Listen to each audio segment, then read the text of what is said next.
Welcome back to New Comic Book Day Night Live. We are live in CKRS and streaming everywhere you want to be. We are live with Los Bros Hernandez, Gilbert Hernandez, and Jaime Hernandez. All right, let's hear it for them. All right. It's muting everyone's talking. All right, we got a bunch of people here. It's going to be a great night. We are live with our co-hosts with the mosts, Manny and Rick. What up, guys? We are going to start it off with our hosts, and we're going to turn it over to Rick, the man that got this all together, got this organized, got this set up, the man, the cosmic cat himself, Rick Lopez. What is up, man? Hey, all. Rick Lopez. You can find me on Instagram at Doomdazed. Every other Sunday, I put out my strip Cosmic Cat. I do one page of that at a time. We're just about to start our 4th year with Next Panel Press as a collective. There's over a dozen of us on there. You could read all of our strips and the story highlights. I'm getting a bunch of stuff ready for Indie Creator Con in Connecticut on March 9th. So I'm trying to get the last few things together for that. I sent a few things off to the printer. I just got these Stop Sharing AI Bullshit Cosmic Cat stickers back from Sticker Mule, so I'm real psyched about that, and just continuing to pump out the power. This is the 3rd issue so far. There's gonna be 4 altogether. It's about a boy creating a comic only to discover a realm beyond space and time within his own mind. So it gets a little heady with this the penultimate issue, but the 4th one's just around the corner. Just finishing up some Cosmic Cat stuff, and then we'll be off to finish the 4th issue of that. But yeah, check me out on Next Panel Press to read lots of free comics. Oh, cool. Hell yeah. I forgot to mention this is the plug section we're starting off with with our hosts. All right, so we're going to head over to Manny real quick for some plugs, and then we're going to go back to Rick for his intro and to start off headstrong with our question and answer portion of the evening. All right, Manny, what's up, dude? What's up? My name is Manny. You can find me primarily on Instagram at _ I'd buy that for $1 _ I'm always posting cool dollar bin comics that I find. And I'm also going to be going to Indie Creator Con. I'm not going to be tabling, but I'm going to be running a couple of panels. So I've been working on getting my notes together for that and getting the script ready. And I've been working on the script for Relic Hunter issue 2. Well, the script's locked and done. So Adam, Lemna, and I are working on the issue now, and with hopes to have issue 3 out this year also. But really the last couple of weeks has been mostly getting ready for Indie Creator Con, trying to find a cheap flight and all that kind of stuff. And I haven't traveled in a bit, so I had to sort of get back on the horse with that. So, but I'm excited. It's my first con in a long time, and I'm excited to meet so many of you in person too. So yeah, man, it's going to be huge. Cosmic Lion Productions as well. We are a sponsor of Indie Comics Creator Con. We got a big Cosmic Island, perhaps. We'll work on that. We got a bunch of people who are going to be part of this giant crew, and I'm going to be hawking all the amazing books there, including Big Big Bang. We got Frankie Boy Monster, of which the creator is here right now, and tons of other stuff, including I put another collection of my own junk together to see if you guys will want to get interested in that. CosmicLionProductions.com as always. And, I'm not going to do around here too much. So we're going to go back over to Rick for some cues for the Hernandez Bros to A. All right, Rick, what up? There he is. Thank you so much, guys. I appreciate you so much for coming on, for being so easy, because I was like, oh shit, being super nervous about, okay, I don't want to email them to when they're dealing with holiday stuff, but you guys are super easy, oh yeah, Wednesday's cool. I was like, oh shit, we're fucking on. But thank you so much for coming on. Sure. To preface for everyone, I mean, we talked to Jaime last year with Katie Skelly, and that was an awesome dual interview as well. We ran into Jaime again at the Daniel Klaus interview at Skylight Books. And I'm like, man, that'd be so cool if Gilbert was here. And he's like, oh, he's just right over there.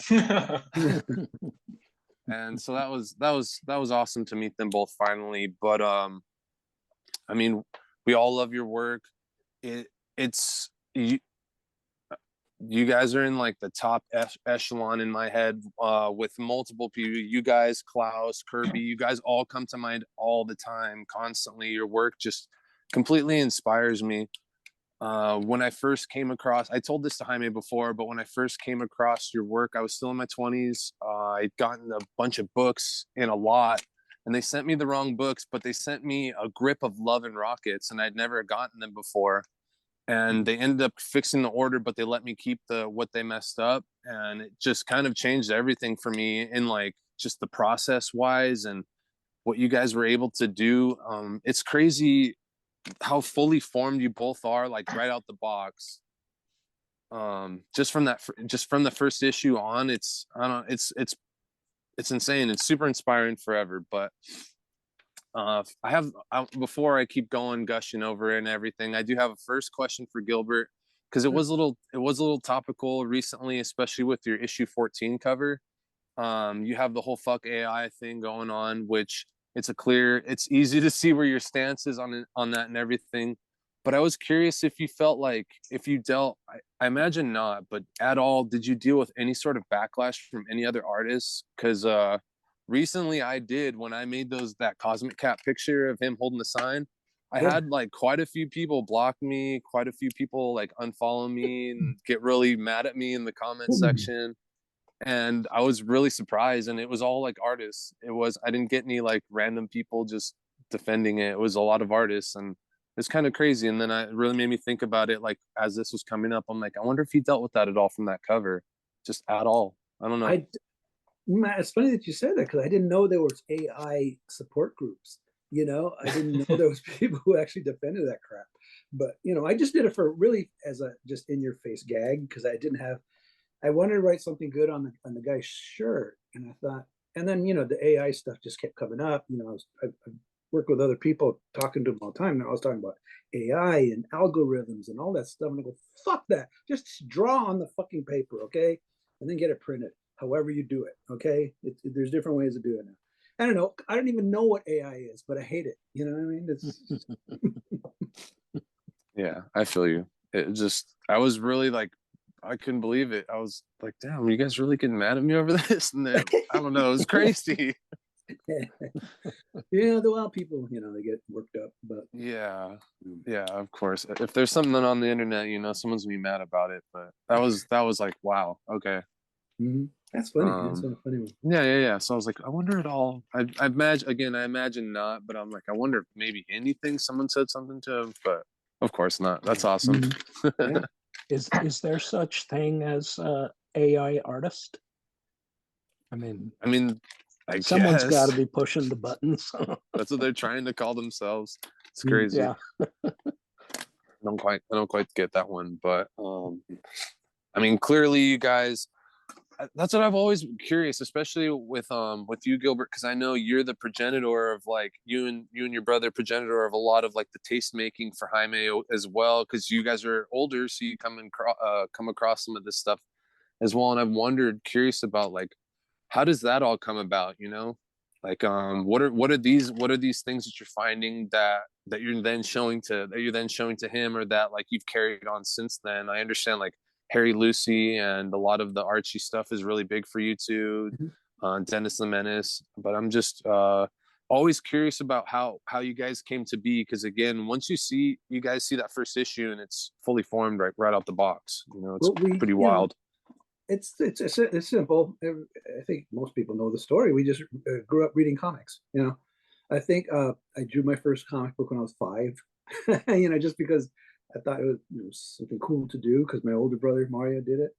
And so, but anyway, it was just that we just read or looked at, mostly, not even read them, so many comics, starting from when we were 5 years old till up until doing Love and Rockets.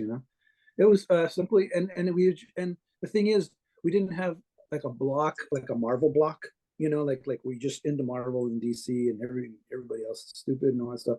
We'd feel that once in a while, but then the DC stuff would come back, and then even a Charlton book would come back, and then Archie would come. It always came back to us. So it was just a healthy group of the comics coming out at that time, around the mid '60s, because that was when like the Marvel thing started to happen. And so there was just all kinds of comics coming out that were different than what the 50s and 40s were doing. I don't know what that was. Like, it could have been the influence of the 60s, like pop music, like with the Beatles and stuff. That changed a lot, and that includes comics. Things were changed. So anyway, we saw comics differently that people see them now, because they were just this total grab bag of what was out there. And what you have is a lot of people working in those companies that didn't do Marvel and DC. You had the Dennis the Menace comics and Archie and stuff, but we ferreted out the good artists. We thought, this guy's a good artist. And now I think it's safe to say to Jaime is that our favorite our draftsman artist in comics is the Dennis the Menace ghost artist, a guy named Owen Fitzgerald. I mean, there's Kirby right next to him and Toth and all that, but he's probably, because the reason we gravitated and stayed with certain comics is they're very humanistic. That was more important to us, is the characters were alive and we could relate to them. Even though a lot of people who read regular comics, they couldn't relate to Archie. They just didn't see it. They just didn't, but we could see the good art and how they were connecting to us. So anyway, that's me right now. We just read a lot of comics and loved them. I guess the trick is that our secret is that we loved them. We didn't make fun of them. We didn't dismiss them. We loved them. No, yeah, that's just always. I don't know. I'm an only child, so then even the fact that there's brothers on top of it as well, always just like is so crazy to me, because it's like, man, you guys must be constantly just pushing each other back and forth and everything. I think that dynamic's really awesome and really powerful, and probably is a huge factor on top of it as well. I will say briefly, almost all the things I got into in comics were because my brother Mario brought the comics home. I'd never seen EC comics. He brought home a paperback that he got at the Goodwill, and it was Vault of Horror collection. I've never seen them, and I looked at this and I go, "This is amazing. I don't know what this is." So all the comics we saw, Underground, Hot Rod cartoon, Mad Magazine, superheroes, kid comics, they were because he brought them home. We didn't seek out these comics. He brought them home, so we would just check them out, and then eventually we'd start collecting them ourselves. But I give him full credit for that. Our mother gave us the inspiration to draw, like comic book stuff. But Mario was the one who actually brought comics. Go check this out.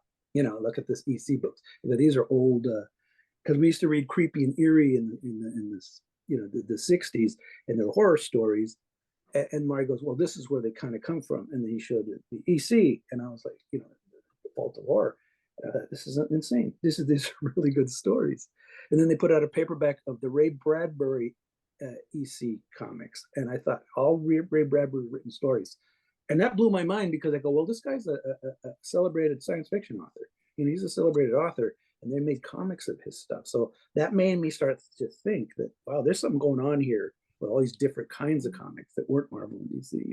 So anyway, that's just I was just curious. I wanted to know. I just wanted to see who this good artist was. I love this Johnny Craig guy. I love this Jack Davis guy. I love this Ghastly guy. We didn't have that prejudice block of putting a lot of comics aside because we like one kind.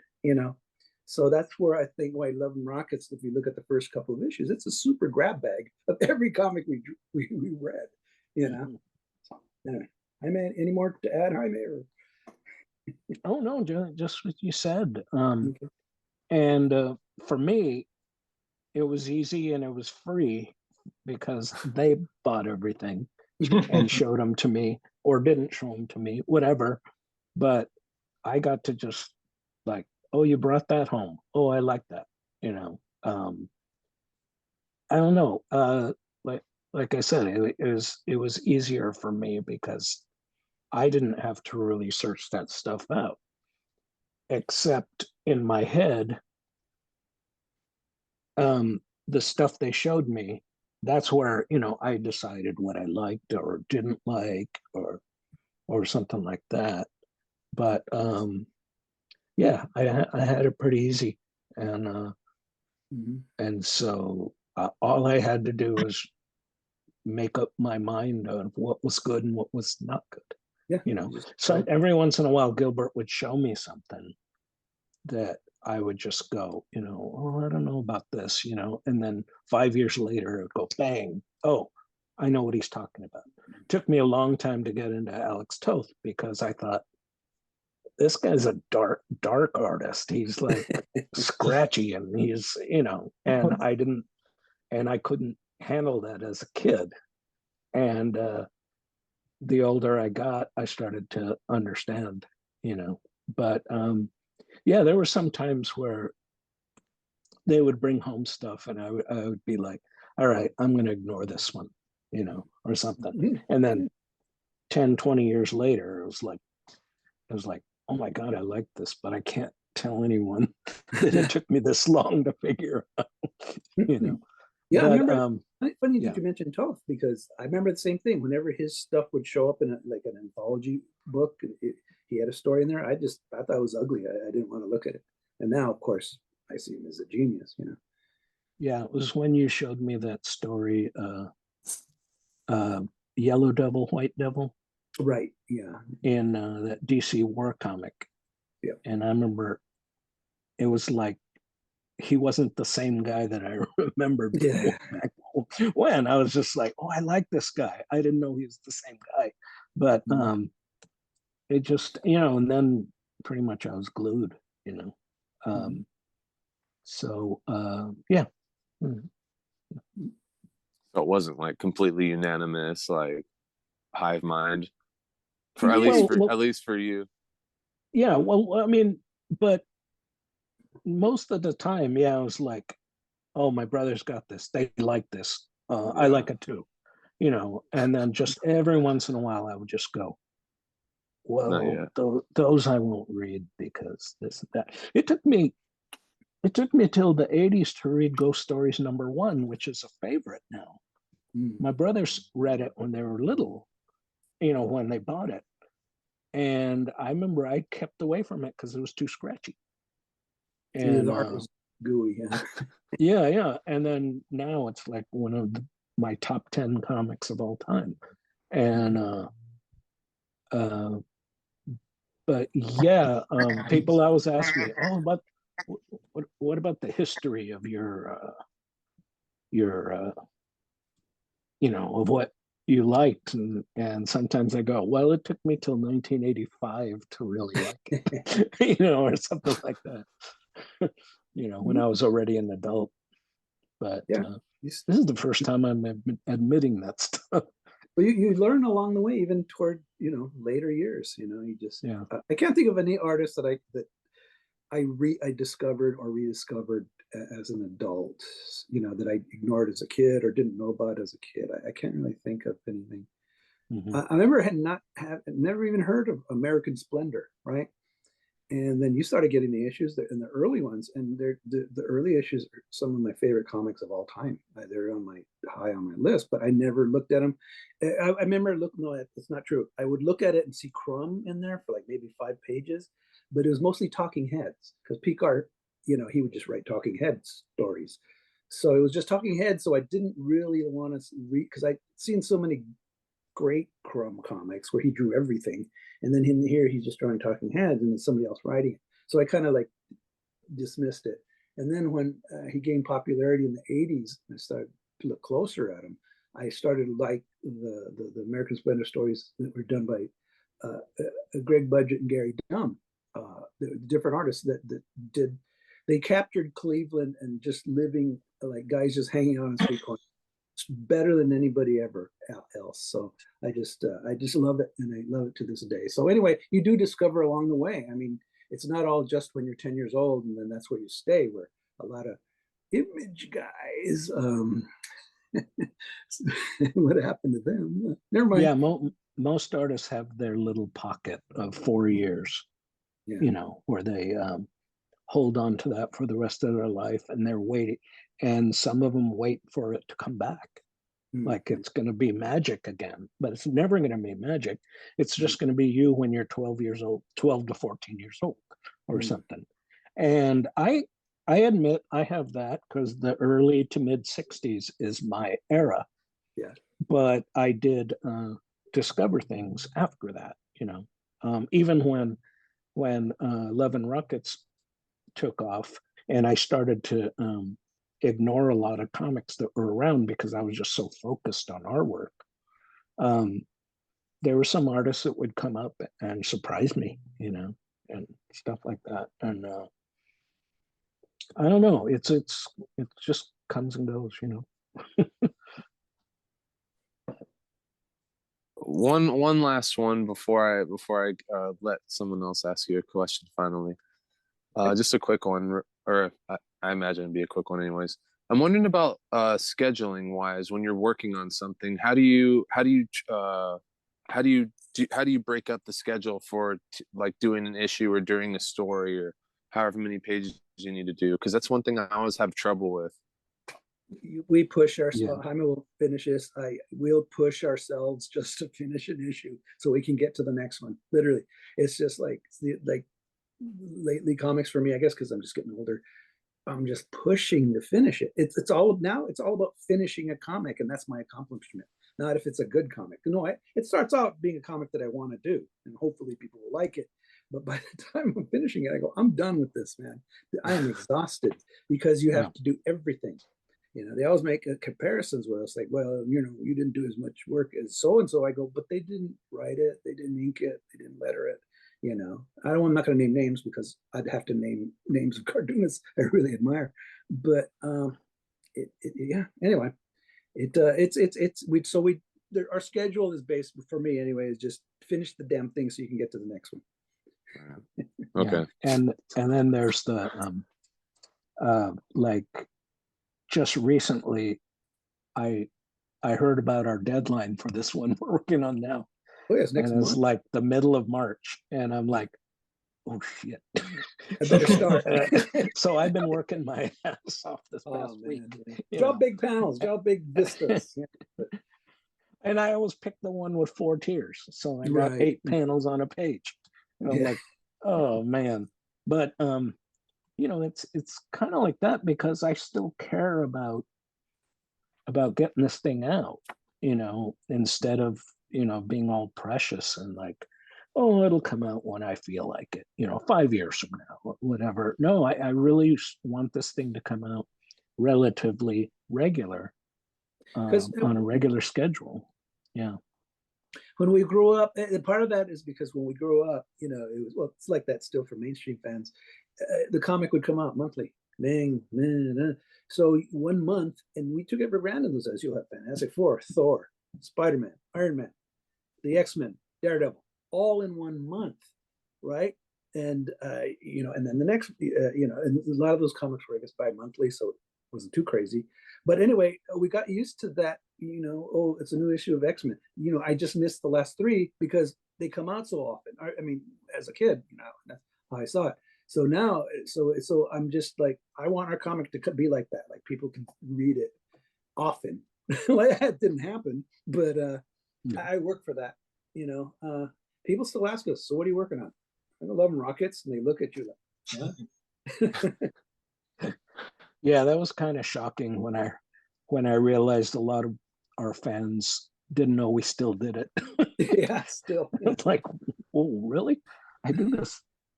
I mean, technically, I do it every day. I mean, you know, it's a slow process most of the time, but yeah, I'm always on the comic, if not on the page, in my head. Right. Yeah. I really appreciate that. I'll let the next person ask you some questions, but you guys maybe have even more. So I wrote some stuff down while we're talking, but thank you so much just for coming on in general. But yeah, thank you for those. That was great.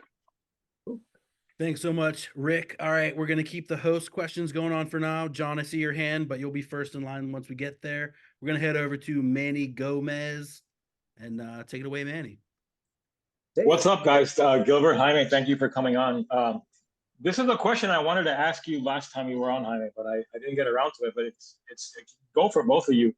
I know you guys are also like in the punk rock scene in, you know, Southern California, and I wanted to know like what kind of like the intersection of punk and comics, I guess. Like, were you guys like and isolated in your love for being kids in the scene, liking comics? Were there other punks trying to do comics or into them? I mean, I know like Raymond Pettibon, you can see some of his art has like a comic book influence, but was anyone else trying to create comics or into them like you guys were? Basically, the main one was Gary Panter, because he was doing Jimbo, and that was actually a punk character, in a crazy wild world of his. But I imagine there was other. Here's the thing about comics.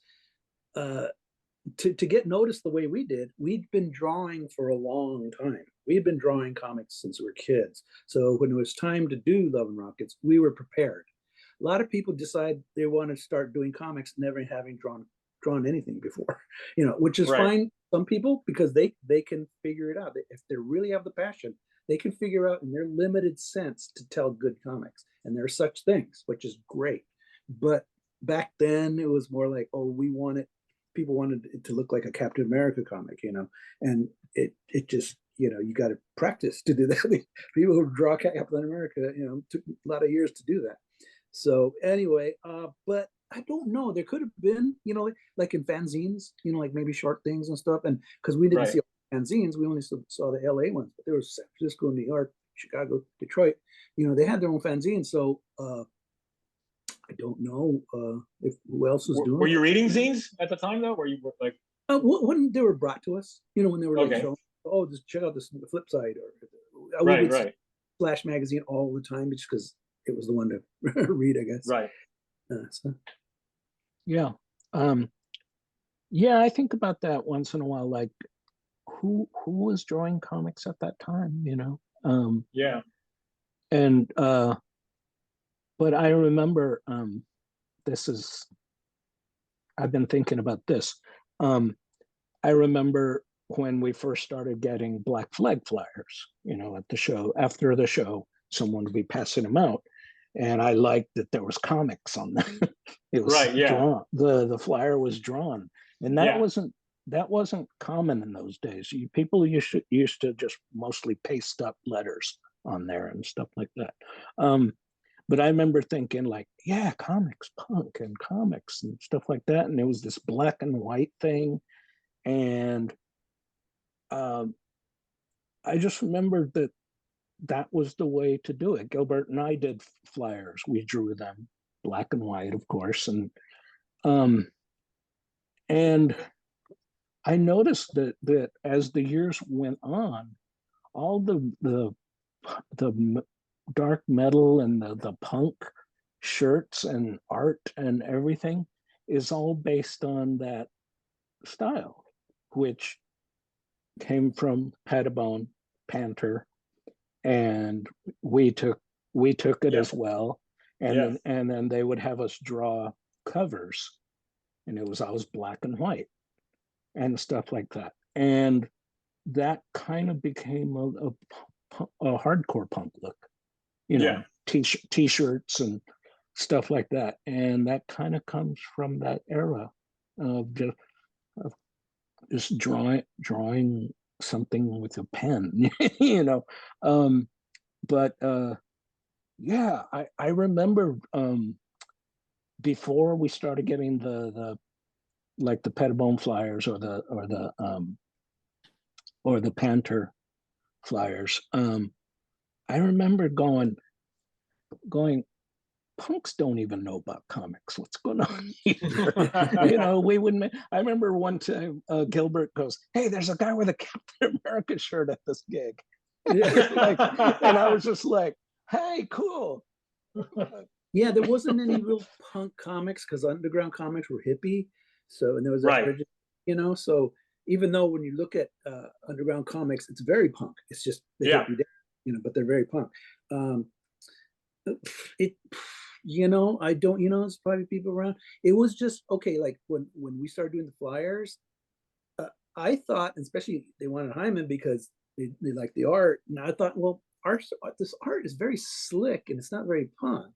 It's very like Hyman's style of drawing back then. Everybody looked very healthy, and when you go look at a punk gig, everybody isn't very healthy until later, till the hardcore scene. Before that, there were an artists and wasted people. which was fine, which was great. That was the punk way in the early days, the art scene. But I always thought, oh, that's a little slick, but they loved it. And now it's even more. They're iconic. Like that dumb E.T. flyer I did, where his E.T.'s all beat up and bandaged. He's riding a skateboard. And he's like, that was a joke because somebody goes, oh, E.T. and a skateboard. And I'm like, that is the dumbest effing idea. But I go, oh, yeah, dumb ideas work. Meaning is you just put a simple idea in an image and it's all over the place. People will focus on looking at it their own way. See, I was looking at it my way, like E.T. on a skateboard, that's dumb. E.T., fuck him, But they're looking at it as like, that's funny. I like what you did with it. So you have to trust the viewer, the audience, after a while, that you're not always right as far as dismissing your own art or the ideas that you have for something, that you might have for something you don't do. A lot of times the audience will encourage you to just go for it. It's fun, So that's that you can still learn from literally the audience, if they bring up stuff that you might have just dismissed, Well, anyway, I just thought the flyers were real, very slick, and and now they're like classic, That everything's classic after a while. When you guys started doing your comics, I mean, most of us know what the reception was from the comic book community, but was there any kind of reception from like the punk rock community, like as far like to Love and Rocket specifically? I mean, I guess it wasn't till fans started coming to us at shows when we were signing books and stuff like that. I mean, our punk friends, of course, were like, yeah, that's cool. Can you do me a flyer? Stuff like that. But yeah, drawing in your bedroom, by yourself, sometimes you don't meet your fans for a long time. Yeah, I can imagine. If you even have some, and but yeah, so it took me a long time to find out who our base was outside of like people who go to comic conventions, and it took a long time because there was a time where I go, this is a Mexican comic. Where are all the Mexicans? Because I never would meet them, Oh yeah, the Mexican fans and stuff. But I don't know. You just got to get out there, and see who likes you. I'll ask some questions later. I can pass the baton off to somebody else. Okay, we're ready. Cool. Thanks, Manny, so much. I'll take my time and then we'll give it up to the crowd here. I think a lot of us in building off of a little bit of what Rick said, we draw comics, we're by ourselves here. And like you said, it takes a long time to meet your fans. But for you guys, you had this like collective of brothers, and especially as brothers, I know me and my brother and my family, we're constantly ribbing on each other and ripping on each other. And you see that now as helping you grow and push you forward. So was there a time when you guys, and in that like early gestation period you're talking about as kids drawing comics, was there a time when you were like, busting on each other to grow and work harder? Were you guys pranking each other? Was there this atmosphere? And can you talk to that atmosphere then and like what it is today? Well, for me, I hate conflict. I hate a confrontation. So I basically would just sidestep a negative response. I didn't like it. I hated it, but I would sidestep it. Nothing ever stopped Jaime and I from doing what we wanted to do. Yeah. We just kept going, whether it was right or wrong. We didn't care. It was our, I want to do this. I think this is good. I love this artist. I want to be like him. I want to do this. I want to do, and it was a lot of times it was met with, well, not very good, is it? You don't know how to draw feet. Really? This and that. Oh, she looks like a football player. Huh? You just heard a lot of that, and you just kind of get sad as a little kid. Ooh, and then you just get back to it. Yeah. Sometimes you listen. Yeah. Somebody goes, well, maybe I shouldn't draw women that look like football players. Things like that. You just work around it. We can't name names, but we got a lot of shit that from people close to us. But you know what? Even back in grade school. Grade school. I'll tell you though, what I've learned, and I can smell it a mile away. I can smell jealousy a mile away because see, we grew up as kids that could draw, not brilliant, in my case, not brilliant or anything, but I could draw. So I was the kid in class who could draw, and it annoyed people. They didn't like it because he's a nerd. He likes monster movies and comics, and this and that, and I just kept, sad, and then I go home and draw my comics, like, I'm not going to listen, because this drives me. I want to do this, So if there was any part of that that helped the drive, from negative responses, I blanked about. I probably did use them. I probably did, that was probably a lot of my, where my energy came from. But it was mostly that I like this. Like, it took us forever to just talk about our favorite comic book illustrator, Owen Fitzgerald, who used to draw Bob Hope comics, Jerry Lewis comics. And then he ended up with Dennis the Menace, and he got old and he had to retire. Terrific artist, and it took us this long because of streaming. People can just look up the stuff now. Before, you would just tell them what stuff you liked, dude. You couldn't find it. You didn't, or they would look at it and go, I don't see that, Well, we did, Yeah. So, yeah. And there was never any kind of push between you two as brothers or your larger family or anything pushing you or No. a healthy competition. Not really, no. No, for me, it was, I was fourth in line in a family of 6 kids. Right. So there was Mario, there was Gilbert, and there was our brother Richie, and then there was me. So I thought that's where I belonged. That I was number 4. No matter how much work I did, no matter how much comics I did for myself or whatever, it was kind of like I knew my place, and so I never stepped out of line there. So there was never real competition, on my end. And even so I think that helped. What's that? No, go ahead. No, I was just saying that's and the whole time up, like, you guys, that first San Diego Comic-Con where you debuted everything, like, you guys were always like a team, and there was never any type of, there's always like in the history of music, they're like, Jim Morrison, just get rid of those doors and let's come here and do this. Right. Was there any type of that type of feeling? There was this is our team. There was a little bit with Jaime, I think, because he drew so well, and he was doing science fiction and crazy art, that's why the mainstream saw Love and Rockets first. There was no indie scene, so the mainstream, so they would look at the art and what we're putting in it, and it was humorous science fiction adventure comics, but done seriously. And Jaime's really working that, especially in the second issue. So it was this, they were just like all gung ho about, like, people go, oh, that's great. Oh, blah, blah, blah, blah. And then once we started to do the human beings instead of rocket ships, that's when people got confused. And I think it was felt that we wouldn't last because of that. See, that was the thing. Get in there now. They wanted us to get into the Marvel Ink Spider-Man, get in there, and you're in there. Well, we've seen a lot of good artists that were actual, like, from Star Reach and Underground Comics, that started out really good, and then they ended up in Marvel and DC and disappeared because the art became nothing, just this bland house style. And we would get bummed. We'd go, this guy was a good artist, or this person was a real good, interesting artist. And then once they got mainstream jobs, it was just hacked down to the mainstream, style. Yeah. So that's would have happened to us. Like, I don't think you would have lasted too long inking Spider-Man, Jaime, had you taken that. And even when you did get to do Marvel work, you still did it in your own way. What were those? It wasn't like What the, or it was Strange Tales. Strange Tales. Thanks, Rick. Yeah. Oh yeah. Yeah, and so you still got to do it your way.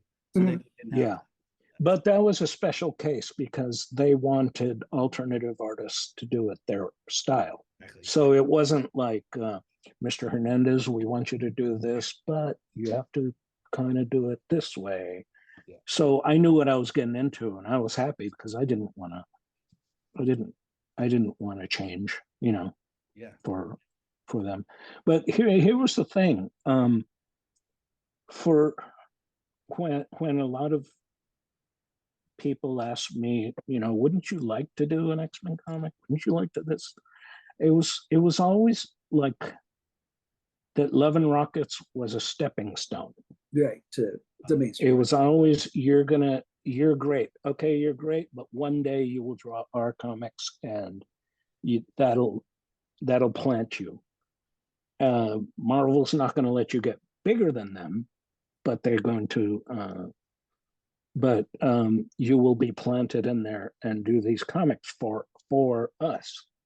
Mhm. I didn't care about that. As far as I was concerned, Love and Rockets I arrived with Love and Rockets. I didn't deny anybody to do their thing and go to the big companies or whatever, but I just was always very comfortable by that time doing my own work, whether it was good or not. Mhm. And I kind of didn't knew that I didn't want to jump through hoops, Mhm. that I go, look, I've got this here now. I draw good enough for me,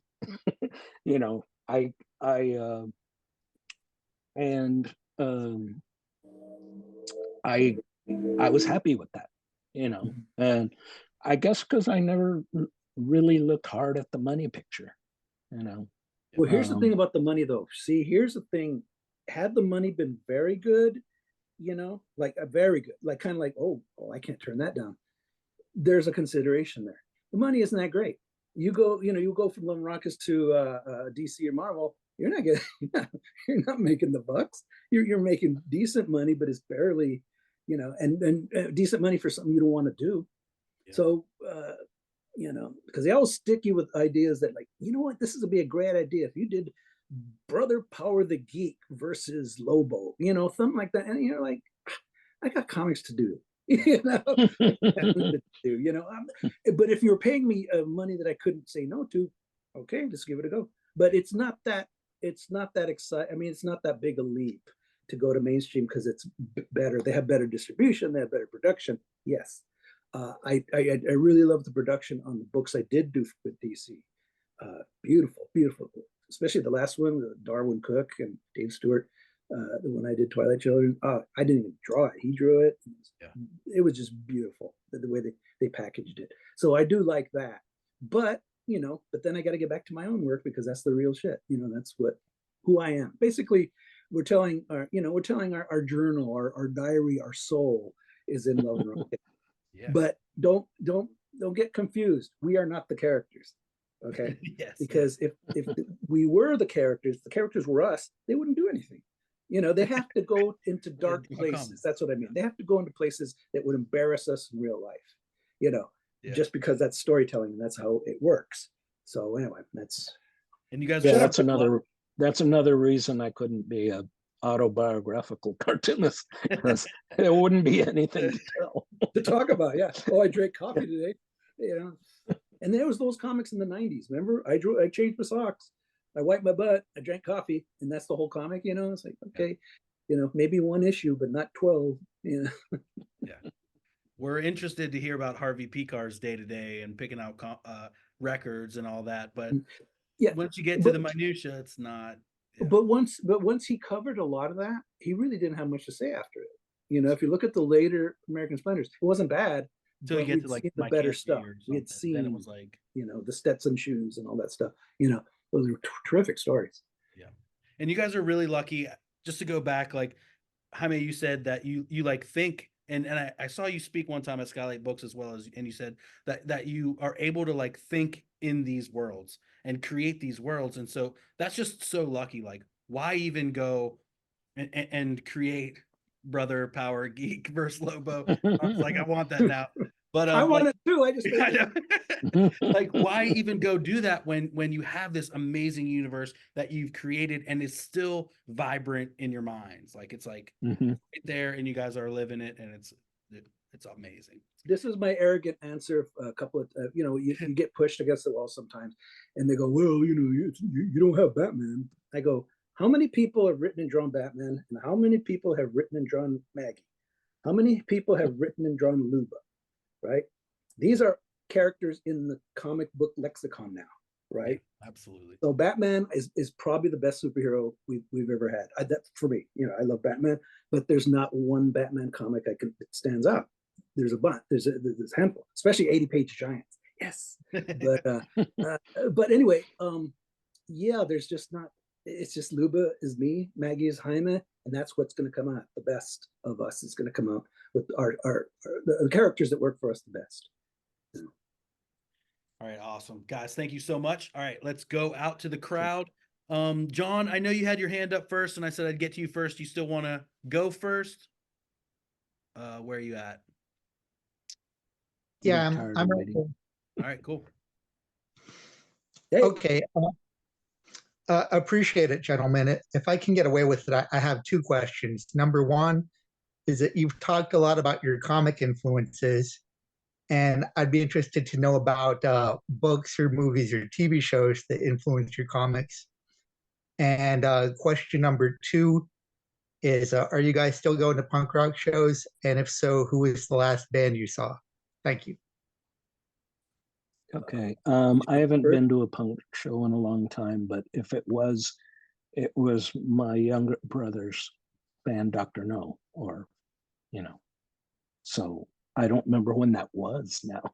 Before COVID?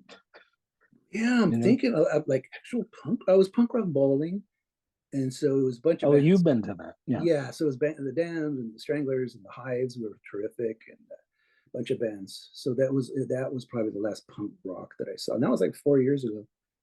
Yeah. And what was the other question? The rest of the question? What? About your non-comic influences on your comic, in terms of books, movies, TV shows, whatever.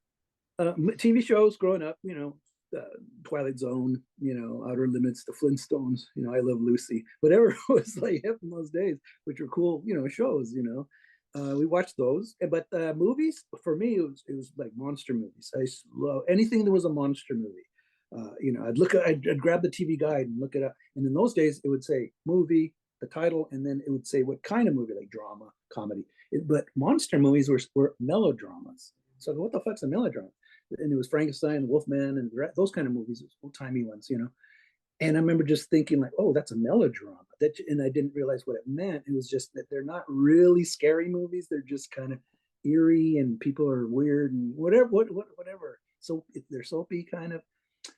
So from then on, I just learned to love monster movies. And if it was a monster movie, oh man, if Godzilla was on, man, I had to watch it, even though I'd seen it before and would get bored halfway through.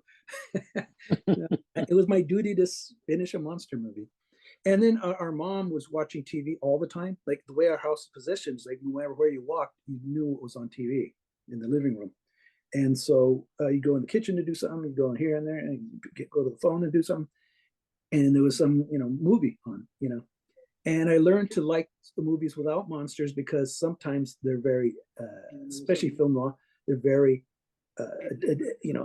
dark and intense and moody and this and that, but there's no monsters. So that kind of got me like, you can tell a story without monsters. And that's kind of what influenced me in the Rockets. I drew monsters all the time. I go, I'm going to try it without monsters, because I know there's such a thing. It's a good story that doesn't have monsters. Yeah, I had to learn that as a kid.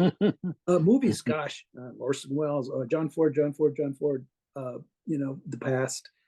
Recently, I like Tarantino. I like David Lynch. I like, the weirdos. And God, there's just too many. The films, films are very, next to comics, is probably the strongest influence we have. And then rock and roll's in there too. But movies, yeah. Yeah, I remember when I was a young teenager, and I was in the little kids' room. That was our bedroom, and Gilbert and Mario had the big kid room, and they had a little small TV there. And when they would go out, they were old enough to go out and party and stuff like that. They wouldn't be home. I would go into their room and watch some 70s movie, and stuff like that. And it was, and so I learned a lot about film that wasn't the old standards, and And Mario and Gilbert watched a lot of foreign movies. They discovered foreign movies on PBS and stuff like that. So that came later. So it was just a mixture of all this stuff, Hey, John, Anyway. you're muted still, bud. Oh no, that was it. Thank you so much, guys. Oh, yeah. Well, Sure. My girlfriend's next to me. She loves monster movies, so she was like, "Yeah," when you said monster movies. Thanks so much, John. I love that Godzilla's having like a resurgence right now. Seems yeah. like Godzilla +1 was pretty amazing. I didn't get to see it yet. Yeah, all right, but looks I'm so old that I wait for him to do the old scream like- Yeah. That's the from one the thing that's 60s, 50s, and 60s. That's one thing that's missing from the American productions of Godzilla. Is I think it's because it's the soundtrack, so they can't use his scream, his yell, and it drives me crazy. oh, You know. man. All right, we're gonna go to our friend Morgan Heron here, who is also knee deep and working on his own book. It looks like. All right, I'm gonna add you here, man. There you go, Morgan. Awesome. So I was wondering, so many people like today, like don't really, or I shouldn't say don't really, but a lot of people kind of move towards like coming up with like different panel compositions. But from like my view of y'all's work, y'all are more steeped into like the traditional like grids. Like, can you explain like kind of why y'all are comfortable with that? And like, because in my mind, like it's kind of intimidating to abide by like the 6-panel or even 8-panel grids. Like I tried to do it before when I was getting like my first, I guess 80 or 100 pages in before Eli printed my book. So why do y'all stick with the grids, and like what's the virtue of the grid? It's all it's all in the panel because the stylized version you're talking about is like the panel and the images and the layouts are all the same, whereas the 6-panel grid is the grid, the square doesn't exist. It's what's in the panel, and so that works for us the best. It's like watching a TV screen. It's all there. Make the action happen in that. But I'm not opposed to the other stuff, what you're talking about, where you choose different styles, different panel lengths, different style, overlapping and things like that. That's very creative. That's a thing. But it would be too busy for our comic. Our stuff is pretty rooted in being down to earth. Their feet are on the ground. There's not a lot of crazy effects going on. So much for the type of story we're telling. Whereas it works for adventure stories or superhero stories or science fiction or whatever. So I'm not putting it. We don't go there, but I'm not going to put it down because that's. Of course. I believe in individual creativity, and if you're the guy that wants to do the crazy panels, then do the crazy panels because that's who you are, and tell your story, and that way, and it works. It's good. Yeah, I prefer it to be like watching a movie in a theater. The panel isn't there. What's inside the panel is there. It's like what Gilbert just said. And it's also for me, it's very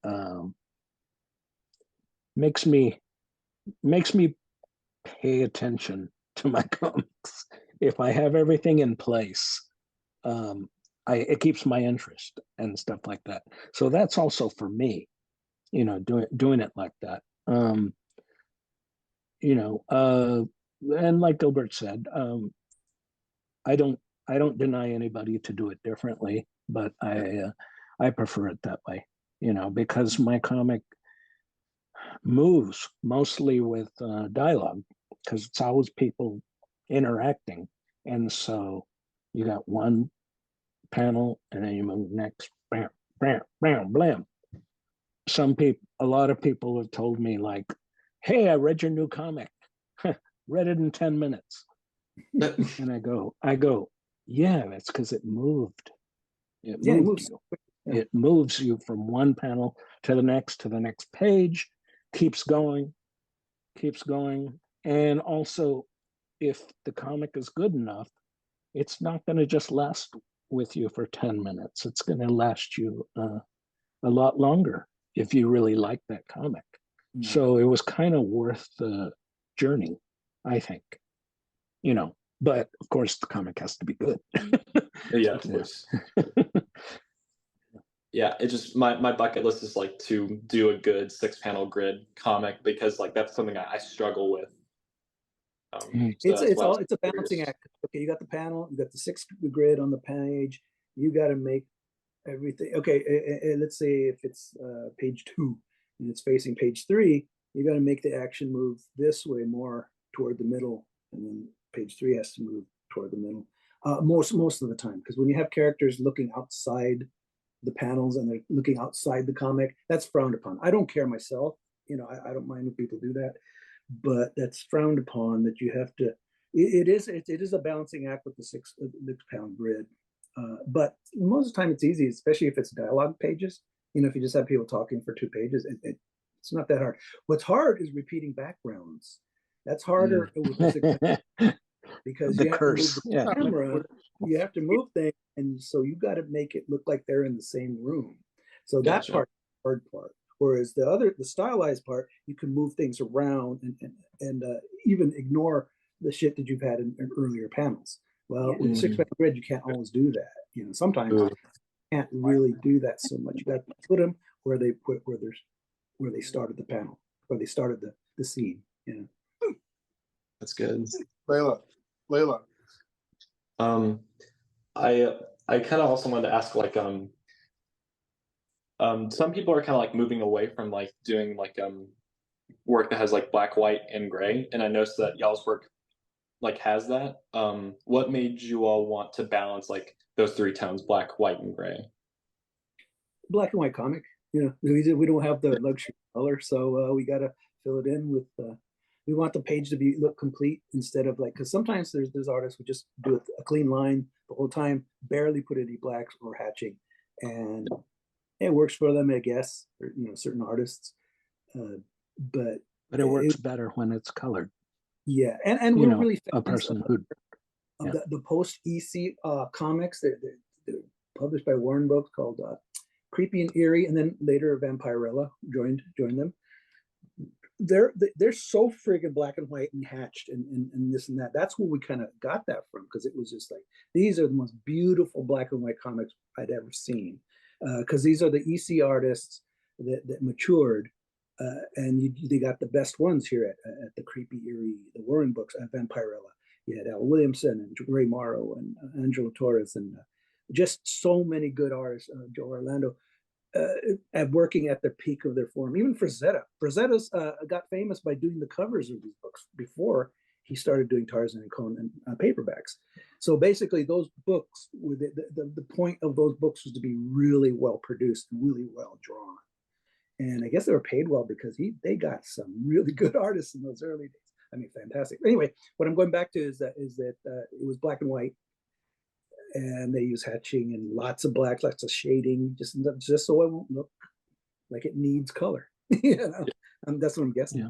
And also for me, it was the manga, the Astro Boy, the Tezuka Astro Boy type manga, where it's just black and white, you know, robot stories, which you know, you got to put the blacks in because it looks good. You know? Yeah, I agree. Mm-hmm. Yeah. Sorry, Jaime, I keep hogging your. Oh no, it's fine. Like Gilbert was saying, first it was an economy thing because we couldn't afford color, so we learned how to draw and color it in with the black and the white kind of thing, and pretty soon that's how I preferred to do it, because I wanted complete control, 100% control of the page. That's what I wanted. And I know you can have 100% control if you color it, but I just never got that far. And I just prefer the page is 100% me, you know, lettered, inked, drawn, laid out, written, blah blah blah, you know. But so that's why I do it, and it's worked for me. And I believe if it ain't broke, you know, why fix it? Yeah. And I guess my last question would be like, do you have any like good advice for like a young guy who's like just starting his freelance art career, like, and that can be like both financial, business wise, as an illustrator or a cartoonist, like what would you leave with that person with? Well, two things would be, one is just don't be afraid to look at other art that you don't necessarily follow. You know, it's okay to look at other artists that you can see that they're doing something, even if you're not into it. That's a good learning experience because you go, like, they have a different angle on it. You know, it's just, you know, I'm just saying looking at it. It's not like trace it or collect it or anything like that. Sometimes it's good to look at art you might not look at, you know, and that helps you as an artist. And but the bottom line for me, and this is not very mainstream, it's your soul. You got to put down what you believe in, what you think you want people to see, that what means to you. Now that's hard because, you know, how many musicians have written songs and people just hated them. You know, that's heartbreaking for an artist, you know, and that can happen to anybody doing a comic. And I'm sure a lot of people quit because they didn't get a good response right away. You know, so you just got to believe in it, really believe, not necessarily do an autobiographical thing, but believe in the work you're doing. And I don't really know how to tell people how to do that, because that's what me and Jaime do. You know, it's, trust your instincts. You know, if you got something to say, put it there, put it down. You know, sometimes it's good to, okay. Oh, just gonna say, and you might not get rich, you know, or right away. You know, there's that. Just so many people I know just complain that, you know, why draw comics? I'm busting my ass here and I'm poor. I go, yeah, well, that's how it goes. Yeah, you know, for most of us, you know. Yeah. You can't just do comics if you want to make a living. You have to do comics and then some side project. That's reality. Yeah. But if you love drawing comics, then no one can take that away from you. You know, that's your thing. It just, the sparkles don't always come with it, but as long as you're happy with it, I think that speaks volumes. You know, I was just happy when we decided to do Love and Rockets. I was just happy that my brothers invited me to add pages, and it was like, and I was like, yeah, I'm printed, and you know, I didn't think of the other things. All I thought about was, I'm putting what I love here, and hopefully some stranger will see it and like it too. You know, that's all I can hope for. You know. Thank you. I appreciate it. Sure. Thanks so much, Morgan. That was awesome, man. All right, we got Adam Lemna right now, creator of Relic Hunter, an incredible comic. Hey guys, thank you so much for coming today. It's mind-blowing to get a chance to like hang out with you guys and listen to what you have to say. I won't take too much of your time. I just wanted to ask you, I've always been like a big fan of the love side of Love and Rockets, and I've been getting into romance comics more and more, and I just did the cover of a series for a book of romance poetry for a poet here in LA. And it was really fun, really exciting stuff. It's hard to see, but really, really fun, and did like all the hand lettering and all that kind of thing. And we had such a good time that we're actually talking about doing a book, like a romance book of her stories, like 8-page stories, something like that. And I was just wondering if you guys could like point me in the direction of your favorite romance comics so that I could like absorb some of that, and like while I'm doing research for it, like get into your guys' head, get into that like mindset, because like Relic Hunter, which is like my normal book, is like it's a barbarian comic, and it's like totally the opposite. And which is why I'm really excited to do this, because this is a completely different style than I usually work in, and that is really exciting. And also going from like giant big adventure kind of things to like contained romantic stories about lost love and unrequited love and things like that. Really appealing after doing that. So are there any books that you guys can think of, like off the top of your head, that or like even specific issues that like you're like, this was the one? Here's the problem. We didn't read romance comics until we were until we were bullied into it. Basically, they said Love and Rockets is the modern romance comic. We go, it is. We just thought, I don't know, we just didn't think about that. The closest thing to romance was what, Archie, or maybe Sue Storm in the Submariner. Really, that was it.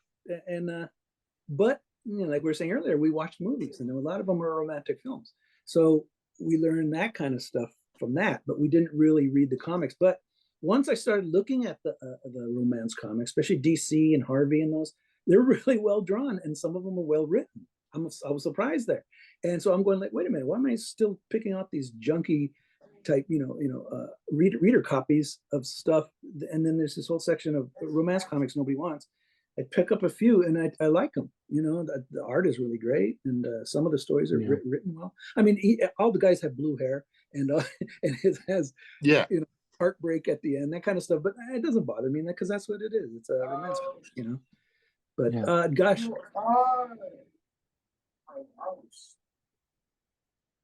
Someone called. Okay. I think that you might hear my son in the background. Sorry. Okay. Here's the thing that might get me in trouble, but I'm going to say it anyway. I like a lot of the early 60s, like DC romance comics, Girls Love, Heartbreak, Heartbeats, or whatever. And I like them. And a lot of them were drawn by John Romita, Mike Sekowsky, John Buscema.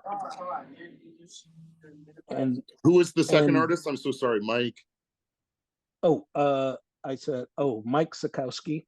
Sekowsky. And they were known later for superhero comics. Romita and Buscema took over after Kirby left for Marvel. Sekowsky was drawing here and there for someone else. Yeah. And they were really good natural artists. See, the thing with romance comics was there was nothing you could lean on except drawing a pretty girl or something. There's nothing you can like escape and go, why don't I just have something blow up? And it's like, no, you can't do that in a romance comic. So that's kind of a test for an artist to like get rid of the trappings. You're just going to draw two people walking in a park, or kissing each other in a close-up. That's as much action as you're going to get. And I like those artists' romance stuff better than I like their superhero stuff. That's the part I might get in trouble for, but but no, not at all. Yeah, when you think of it, it's like challenge yourself. You have no crutches here, when you do that stuff. Yeah. And how do you think keep it how do you keep it interesting when you're doing like a dialogue scene where it's just like, two people talking in a room, and you want to make it visually interesting and you want to build that into the story as well. What's your approach for that? Sometimes you'll just have them, whatever the setting, like backgrounds. You would have this total argument between a man and a woman, not a heavy one, but just a disagreement, let's say. And they're walking in an aquarium, like a big, marine land aquarium, and they're looking at the octopus, and they're looking at the whales, they're looking at the sharks, and they'll pause and look, and then they'll talk again. That can help, just a setting. So yeah, and Or hiking up a Yeah. side of a mountain. Yeah, I mean, I'm just throwing out stuff. It's Yeah, sometimes yeah, it's no, better. I love it though. Yeah, it's a real challenge when you write in real time. When that conversation goes on for 3 pages, but they haven't moved from where they are. Whew. That's another challenge right there. Yeah, that's the background Yeah. challenge. Yeah, keeping it flowing, keeping it moving, and keeping somebody interested in turning the page. That's Mhm. yeah. Yeah. I really appreciate it, guys. Thank you so much. Sure. Thank you. Thank you so much, Adam. All right, looks like we got Zach next. Zach, I don't know you too well. Maybe I do, but introduce yourself, and if you have a book, be sure to plug it. I don't have a book right now, but I do art and I'm working on some stuff. I'm on Instagram mostly at Zodman, Zoddman right now. I've got some stuff in the pipeline that hopefully I can announce in the next couple weeks. Thank you again, Jaime, for doing this. I saw you last time with Katie and it was great. And Gilbert, thank you for doing it tonight. Did either of you guys see that new Godzilla, by the way? Godzilla -1? No, because I get confused of which Godzilla is which now. There's Okay. Shin Godzilla, there's that, and then there's Godzilla. I don't know. The newest Japanese one, Godzilla -1. It's everything you'd want in a Godzilla movie. Trust me. Like he's got the classic roar. They got the iconic like main theme plays in like the best place possible in that film. Yeah, it's the newest Japanese one. So Godzilla -1. If you can go see it, I highly recommend it to both of you. If you guys like monster movies, it's the best monster movie I've seen in like a decade. So I have a question for both of you, but I got a question for Gilbert first. It's weird because I've had this question in my mind for a while. I know you're really into kitsch and like kitschy B movies and stuff like that. And like, I love your Fritz books, like the standalone ones that are like your own mini movies in comic form. Have you seen, there's this movie that I saw the trailer for and I was like, as soon as I saw it, I was like, this looks like a Gilbert comic. It's called Terror Sexo Brujeria. Do you know this one? It sounds familiar, but I'm not sure. Yeah. How old is it? It came out in 1984, but like half of it was shot in the mid 60s. Because it was one of these things where like they had a cheap like telenovela film and then the producers got their footage on this unfinished movie and they got the cast back together and shot new footage that's like a horror themed footage. It has nothing to do with the original footage. And it was weird because I'm watching this and it's like, this just looks like a Gilbert comic. This looks like his style. Like it's like even the main actor, because he was a good looking guy when he's young, but he clearly hasn't been acting in 20 years when they got him back, and he's got a bad nose job and he's got like a wig on and he just looks like a drawing you would do. Like it was the weirdest thing. And then he's like walking around in like a Hudsucker white suit and he's like surrounded by zombies. It's just the weirdest thing. And of course it's like zombies and then it's like there's like a guy in a cheap devil mask that's supposed to be the devil in the graveyard. And it's like these all look like panels you've drawn. It was the weirdest thing. Like it totally looked like something you would like come up with. So I'll put that in the notes too. So if you guys want to look it up later. Yeah. I think I remember someone talking about that on Instagram or something. Yeah, it's super weird. It was in, I guess the film release was Terror Sexo Brujeria, and then the video title was Narcos Satanicos. Because it came out like 10 years later. Oh, now narcos are a big genre, so we have to change the title. And obviously, like in '84, horror movies are a big thing. So let's shoot 20 minutes of new footage for these actors. Okay, I'll put that in the notes. And then my other question for you guys is, you guys were blessed to come up in the industry at a very specific time where so many of the classic golden age artists and classic strip artists are still alive and still doing conventions. Like I see photos of you guys hanging out with like Jack Kirby or, at conventions. Do you guys have any stories about meeting those guys? And like, if you had chances to like in a less like, in a less formal setting, like at dinners after conventions or something, to talk with these guys and like what kind of wisdom they imparted or like what they were like in terms of like when they were off the cuff and they weren't in front of an audience. Except for Jack Kirby, they didn't want anything to do with talking about comics. I figured, yeah. Harvey Kurtzman was hard to talk to. Well, he had Parkinson's by then, and he was hard to talk to. Eisner was just going around being a star. Yeah. So it wasn't bad, but you didn't really talk about.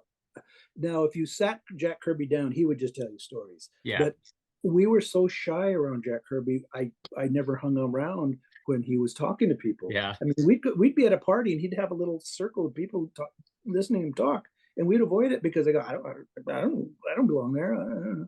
Yeah, because I was such a fan that, you know, and he's such a giant to me that it just, and you know, we spoke. He said hello and hung out. We went to his house once. Yeah. And but it was, yeah, I just couldn't make a connection. He would have been the one to talk to, because I just saw, God, this is sad. I just saw a documentary on Carl Barks, who did the Donald Duck comics, and it was basically about what we didn't know, that, you know, he got the gig, he started doing Donald Duck comics, and he got real popular. The comics got popular, but nobody knew who he was because Disney would sign the art. Yeah. He goes, oh, because Disney wanted the audience to think he did everything, that Disney was everything. Now we know from the very beginning, Disney is a bunch of people, you know, terrific artists, writers, you know, craftsmen, terrific people, and they, you know, and they barely got credit. They had to get credit because they were on film, you know, the movies and stuff. But like the comics, they didn't have to give them credit. And so Carl Barks did this for a while, and then and he said, and then he was being interviewed. They go, "What do you think of you know, what happened at the end of Donald Duck?" And when you stop doing it, he just goes, "Well, after a while, you start to run out of ideas," because he did so many stories. After a while, you start to run out, and he's only 60, right? And he's going, you're trying to run out of ideas. He goes, and they go, and the last job you did, he goes, "Oh, I painted a house, and it was for $300." He goes, and that was like Uncle Scrooge's money bank. And that was the saddest thing I fucking ever. He was starving at the end. And a friend of ours resurrected his career, Glenn Brayheimer, had him do, I think, a golden helmet painting, like do a painting of your he would you know. That's right. I've seen those paintings, yeah. And so Mark did it. He had made so much money that he just did that for the rest of his life.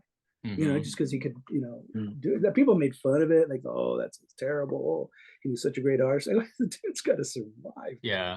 You know, and besides, people, if they want it, you know. Yeah. Tell him the elevator story.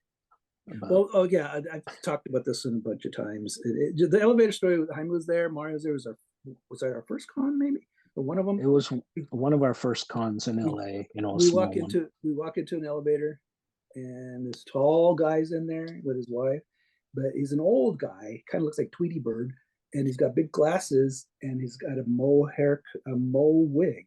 I mean, he's too old to be wearing this mauve wig, right? And his glasses, but he's smiling. He knows we're staring at him.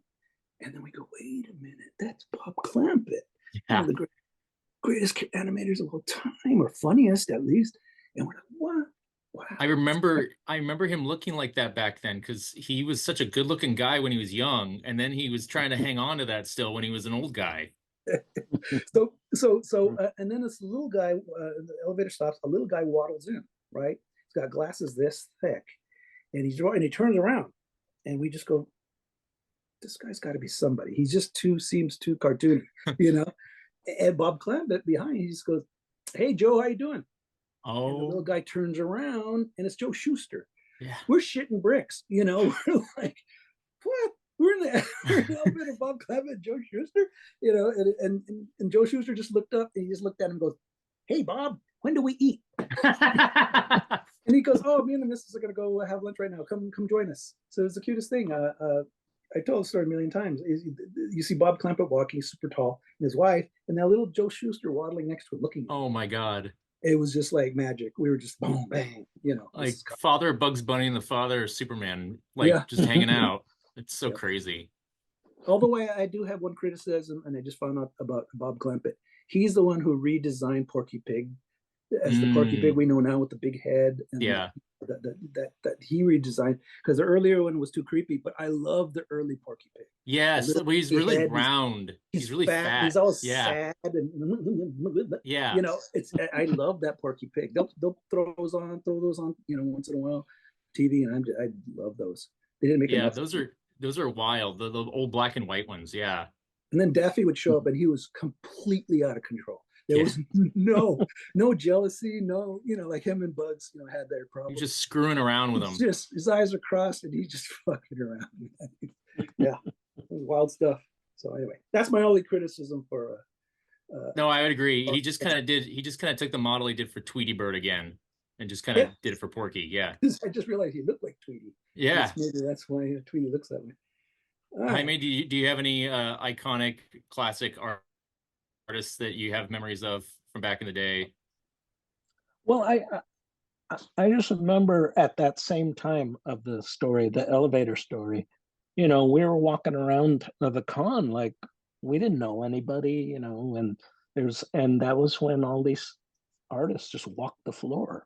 You could see like Jack Davis and Gil Kane and just all these artists, and it was normal for them to be on the floor talking to fans and walking, going to lunch or whatever. When we first met Gary Groth, who was going to publish our comic, we had to ask Harvey Kurtzman, have you seen where Gary Groth is? And he's like, oh, I think he's over there. And it was just like, wow, these guys talk. They're like surreal. Yeah. It's the creator of Mad Magazine. I just asked him where my publisher is. Yeah. Yeah. Like, and so it was like, I don't know. There's a lot more, but I can't, off the top of my head, I can't think of it. But it was just like, oh, that's him. And sometimes I would just go, well, I'm going to let them go, because they've got something to do, and then they were gone, years later. Yeah. And I'm going, but I don't know what I would have said. Yeah, I hear you. I feel that way too. I would go to conventions and there's guys that have passed away in the last couple of years has been especially hard. And it's like guys that were at these conventions constantly, and I would always see them and I'd always be like, I don't know what to say to them, and it's like, what do you do? Like, oh, hey, how's it going? And it's like, and then they pass away and then you're like, I missed an opportunity there. But it also is kind of like, I don't know, like, it's like if I was to meet them in an informal setting and like chat with them over a drink maybe, but like it's weird in a convention setting. Yeah. I remember I used to see Ramona Fraden at the San Diego Comic Con. She had a table at Artist Alley, and I would come by and I bought one of her sketches, and then one year I thought, I'm gonna do the fanboy thing and I'm gonna go there and talk to her, because she was just sitting there by herself. And I remember I told her how, when I saw that first Metamorpho comic when I was a kid, I was blown away.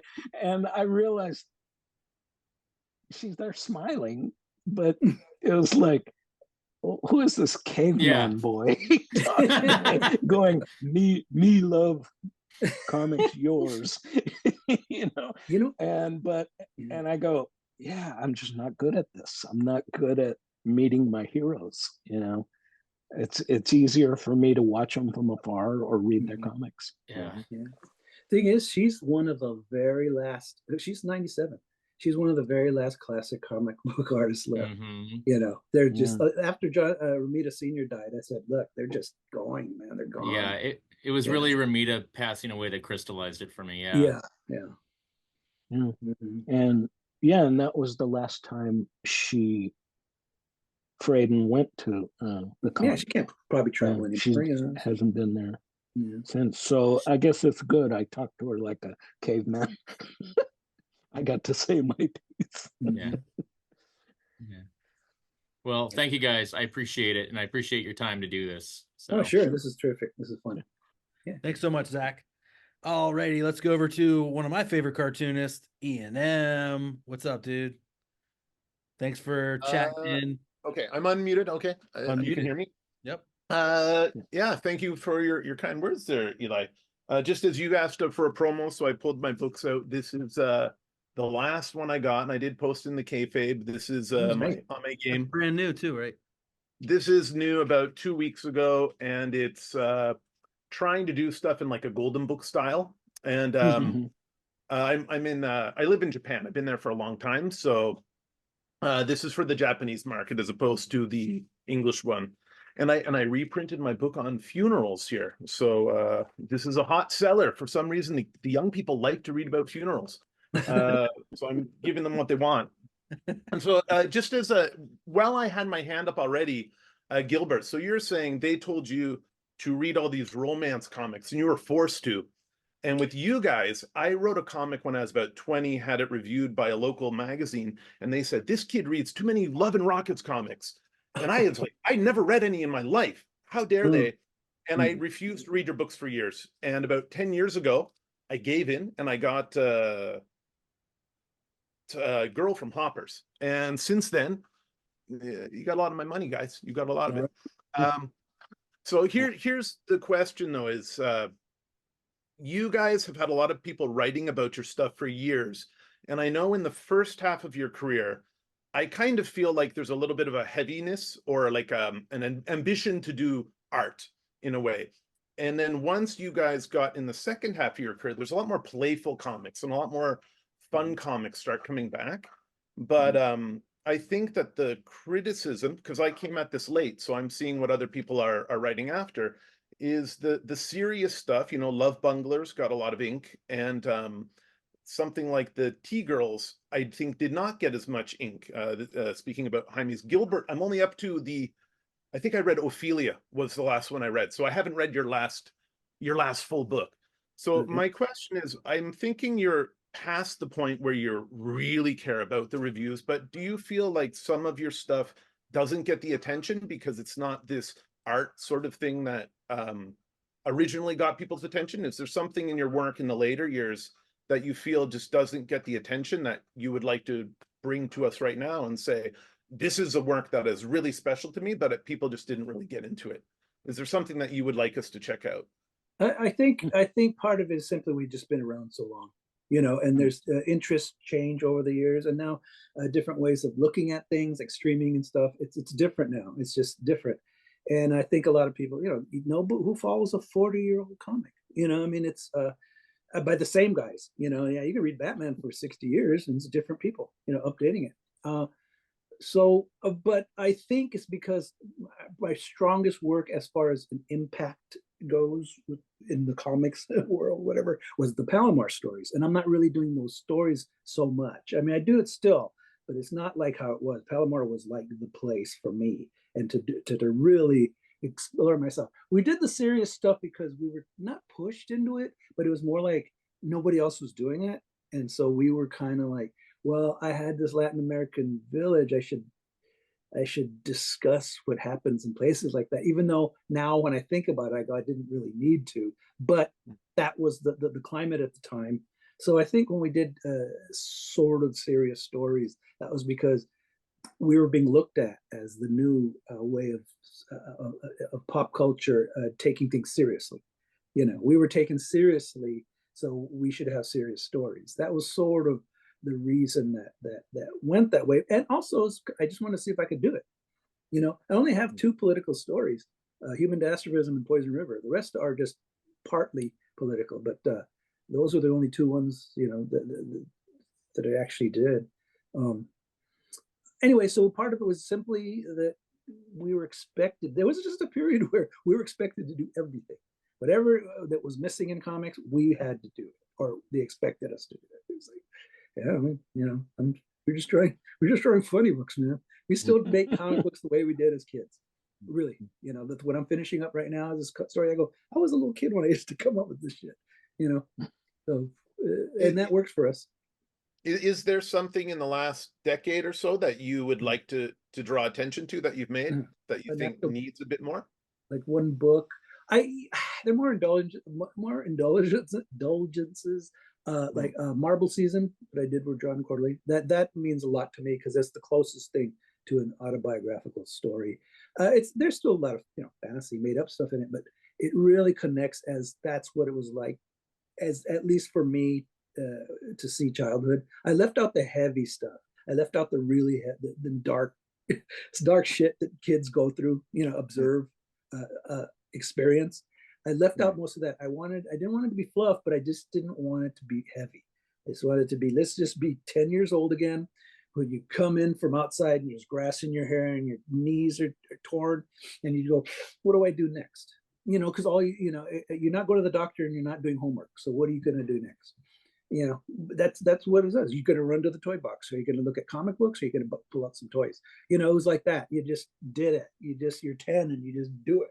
You know, you're this there, and the world is your oyster. You know, and then you start to get more insecure as you get older, because then girls show up and things like that. You know, you have a hard time wrangling that. You know, like, oh, I love these girls, but I don't know what to do. You know, or they don't like me, or they don't. You know, whatever. You know, the only thing I never thought to use my art as a, you know, a bait. You know, I never thought of it. I never thought of trying to draw something nice. Like, look at me, I'm a swinger. You know, no, it was just like, oh, I'm going to draw Frankenstein. I'm going to draw bloody limbs and eyeballs popped out and stuff. I was a nerd. Yeah. Yeah. Me, I haven't had a book for a few years, a collection. Because I've been working so long on the current storylines, but I'm coming to the end of these stories, and in the next couple of years, I will have a Maggie Tonta book coming out with all the characters all mixed. There's no central focus on something. And then I will have my science fiction-y monster Animus book. And those will be coming out in the next couple of years. I can't wait, because I have not had a collection in a while, and so I'm excited about that, because I've been working on these storylines for a long time, or it seems, you know, and so I'm happy that I'll have two new collections. And then you stop and think, okay, then what do I do after that? And that's always how it is. You're like, okay, I did that, now what? You know. So yeah, that's what will be coming. I'll look forward to it. Future. Thank you very much. Thank you. Thanks so much, Ian.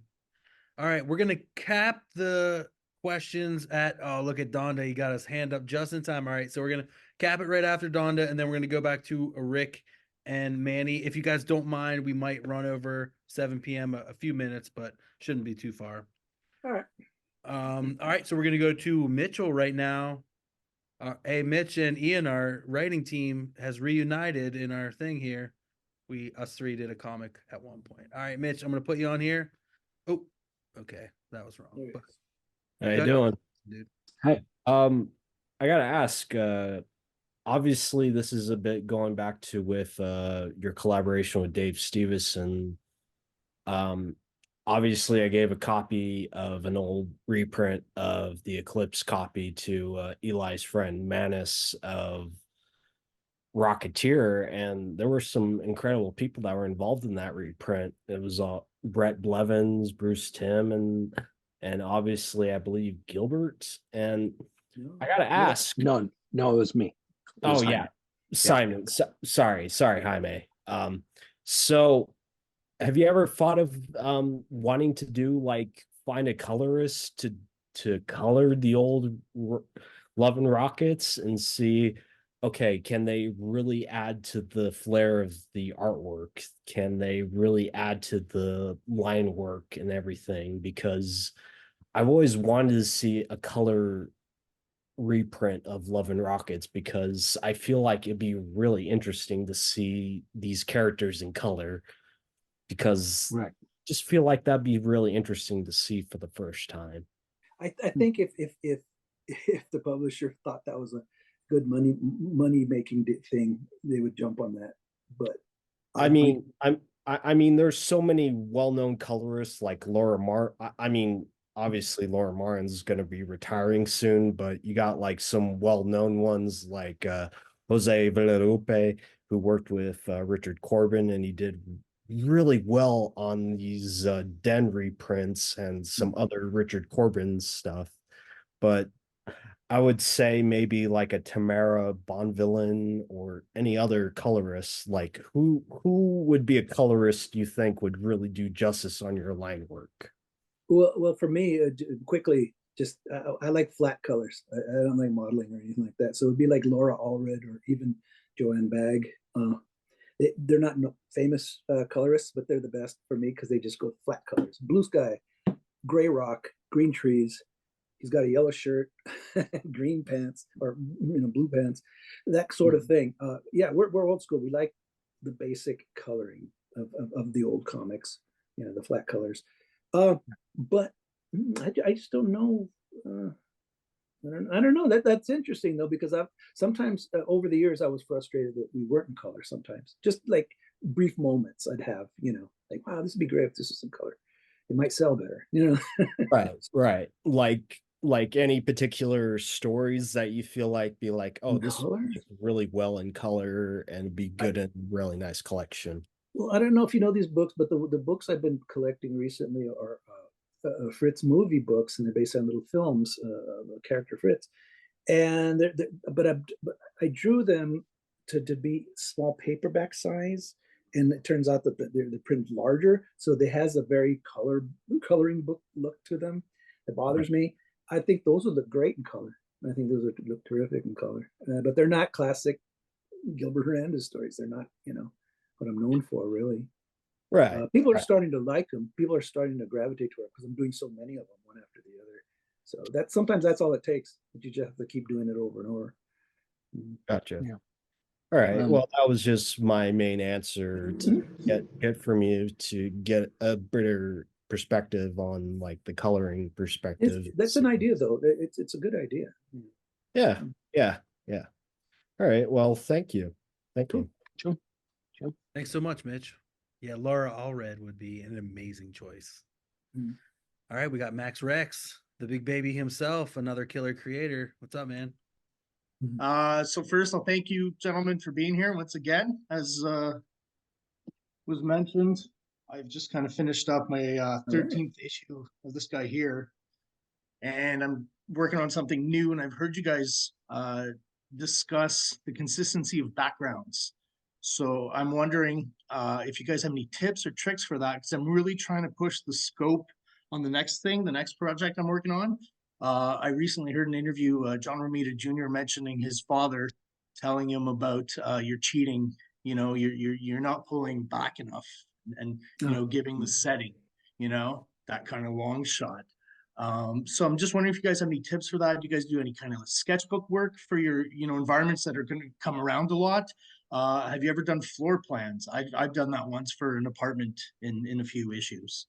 That can help. I've done floor plans for bedrooms and stuff, because the conversation is going to take 2 pages in the same room, and it's small, and the camera has to go around just to make it more interesting. So yeah, I would literally just draw like a down shot of a room, just a square, that's the floor, and then you just you go like this, then you put the dresser in the bed and this and that, and maybe the guitar is there and this and that. But roughly. So that way, when you move the room around while you're drawing it, you can get the proper backgrounds, because they are like we're saying, when you're doing dialogue and it's taking 3 pages, you got to keep the imagery the same. I've cheated and done like different kinds of windows, because I just decided, I'll go abstract and I'll do different kind of windows for everything. And then I thought, well, I'm going to be laughed at. And then people loved it. I love all the windows. So you never know. So it's hard. Yeah, I think if it's like I said, if it's a difficult room that they're in, you just gotta make a scale. You gotta draw it out a little bit.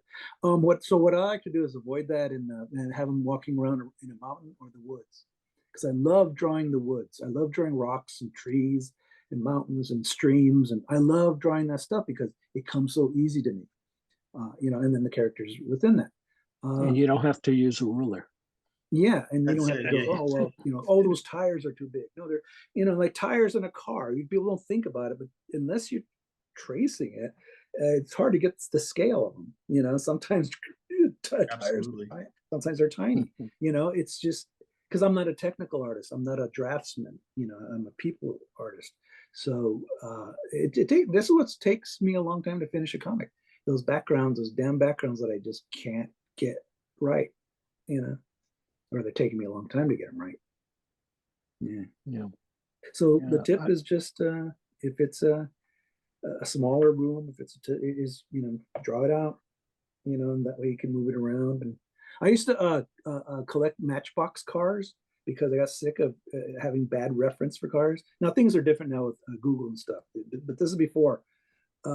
So I would have to, that way you could see the entire car, you know, that you need to, you know, draw. But the problem with that is a car becomes dated instantly. So you're drawing cars from 10 years ago or 20 years ago. All my cars are from 1990. So they're poor as reference. You know, they don't work for reference other than the basic shape. But then basic shape was square in those days, and everything's, you know, angular and, you know, just kind of. So, I should just get an assistant. Do you ever trace or lightbox cars or things like that? No, not lightbox a car or trace. I might trace my own art, you know, because it doesn't belong where I put it, you know, and I will do that. But so when you reference a car, you're freehanding it. You're looking at, say, a picture of the car. I'll look at Yahoo or whatever, Google. Gotcha. Yeah. And you'll look at it, and then you go, oh. But everything you'll find that, okay, when on a right-handed artist, and it's not going to look right on screen, you draw everything going this way. Just like, you know, you write this way, but you draw this way, or everything's pointed that way. And a lot of times reference is going the other way, you know, and it's like, oh, I need this car to be turned around. So you have to figure out a way to flip the art, you know, and people know how to do that. I don't. So I just keep looking for the card that I need, you know. Anyway, now I'm talking crybaby stuff. So Jaime, you help me out. Well, the way I do it is since my comics are so people centric, I mean, the most important thing to me is the person's expression or whatever, because sometimes the dialogue goes very fast, and so you have to have the person either like popping their eyes or sneering or whatever.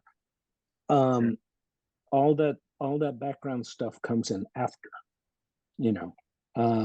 I hate drawing cars. I've always hated drawing cars. I'd rather draw people, but I must because I live in Southern California. My characters are always in cars, and you know, when I have character like 5 characters in a car, it's kind of fun to figure out the scene because the way the panels come in order, the order the panels come in. I'm like, okay, this guy is saying this. What side of the car is he sitting in? Is he driving?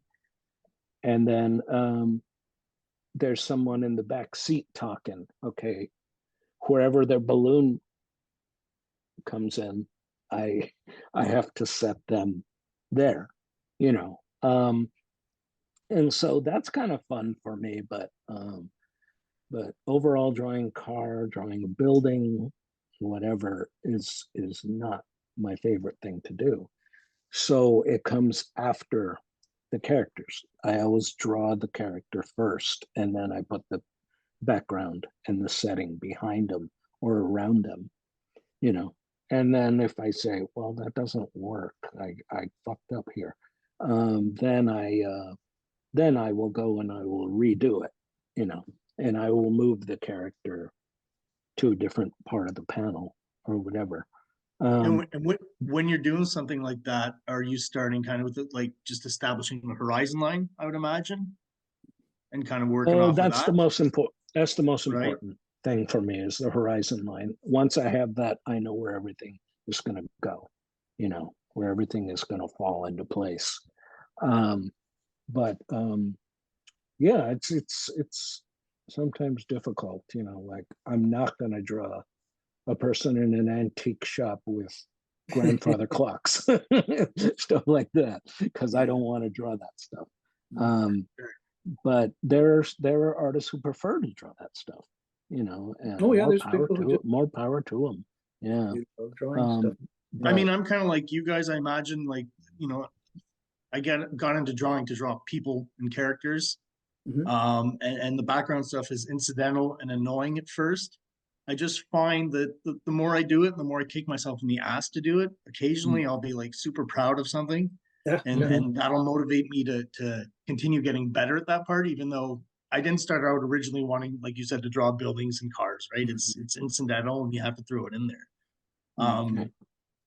I have, if I can, just one quick last question for Gilbert. I was listening to your interview on kayfabe. This was a few weeks or months ago.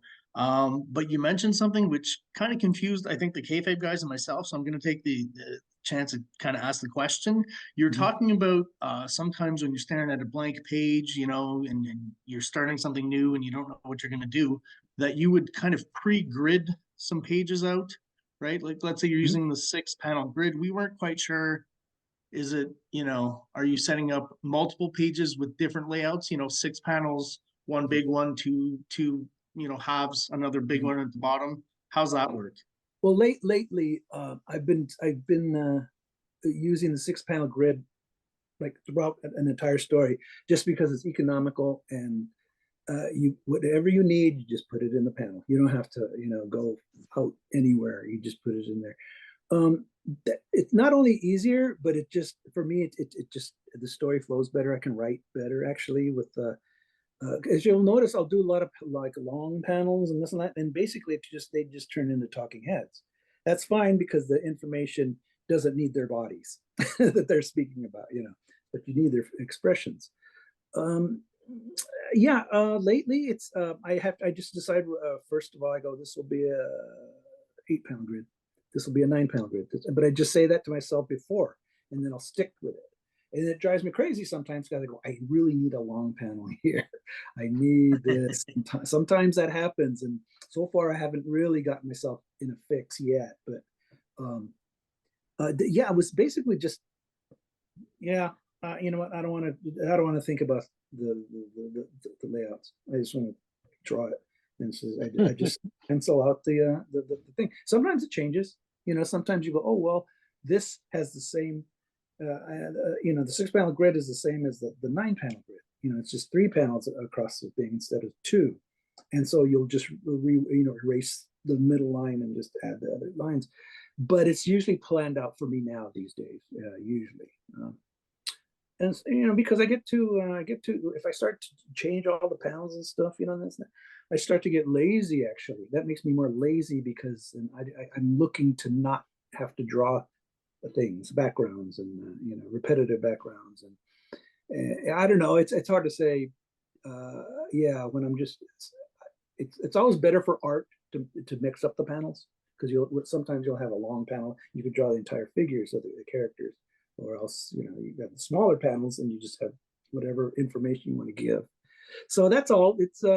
It's just simplifying my work and making it more easy to read, you know, especially Love and Rockets.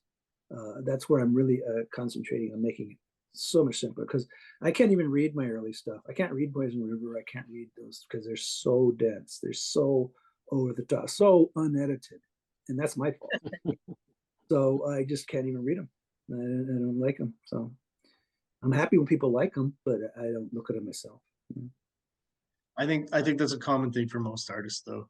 Like your early work and stuff, to just kind of cringe a bit. So yeah, I think that's common to everyone. Thank you guys. I appreciate your time. Appreciate you guys being here. Very cool. Sure. Thank you. Thank you for the questions. Thank you so much, Max. I'm super intrigued with all this grid talk. This is the most grid talk since I watched Tron last time. Which Tron? Well, I'm not gonna lie. I like both of them. Right. I'm honest, but they're both so great. And Mobius did designs for the first one. You can't argue with that. Oh yeah, you can see that. Yeah. All right, we're off to Donda. Honestly, we are blessed with how many amazing cartoonists are here with us right now. Donda, again, one of our favorites. You ready, dude? Yeah. I can't add you to the thing because you're not on video, but do you want to go on video or no? Nah, I'd rather keep my video off. All right. How's your new baby, dude? Thanks for asking, man. He's doing good, man. He's just chilling here, sleeping, just nice. Eating and sleeping, rent free. For now. For now. What's going on? What's going on, Brothers Hernandez? Thank you for coming out, and taking some time to talk to us today. Sure. I'm gonna get right into it. I'm not gonna sit here and bullshit. I'm a person of color, so you know, being people who are also people of color, when you do your books, how do you guys implicate your culture into your work? How important is it to you? And do you scale it back for a general audience to understand, or do you just go all out and make it raw and put in what you feel you want to bring to the, you know, what you want your readers to see as far as exposing your culture to them? Mm-hmm. Probably the latter. You go ahead, Anna. You start. Oh no, it's easy for me because I draw what I know, you know, and so I draw from my experiences, family, and all that, and growing up in my neighborhood and stuff like that.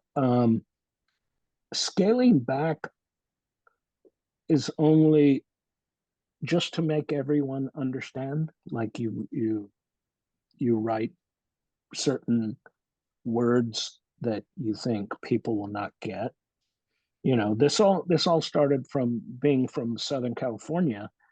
In the early 80s, it was just almost nobody around the world knew what it was like here, you know. You know, especially color wise, you know. So I give them what I think they need more than what they want, you know.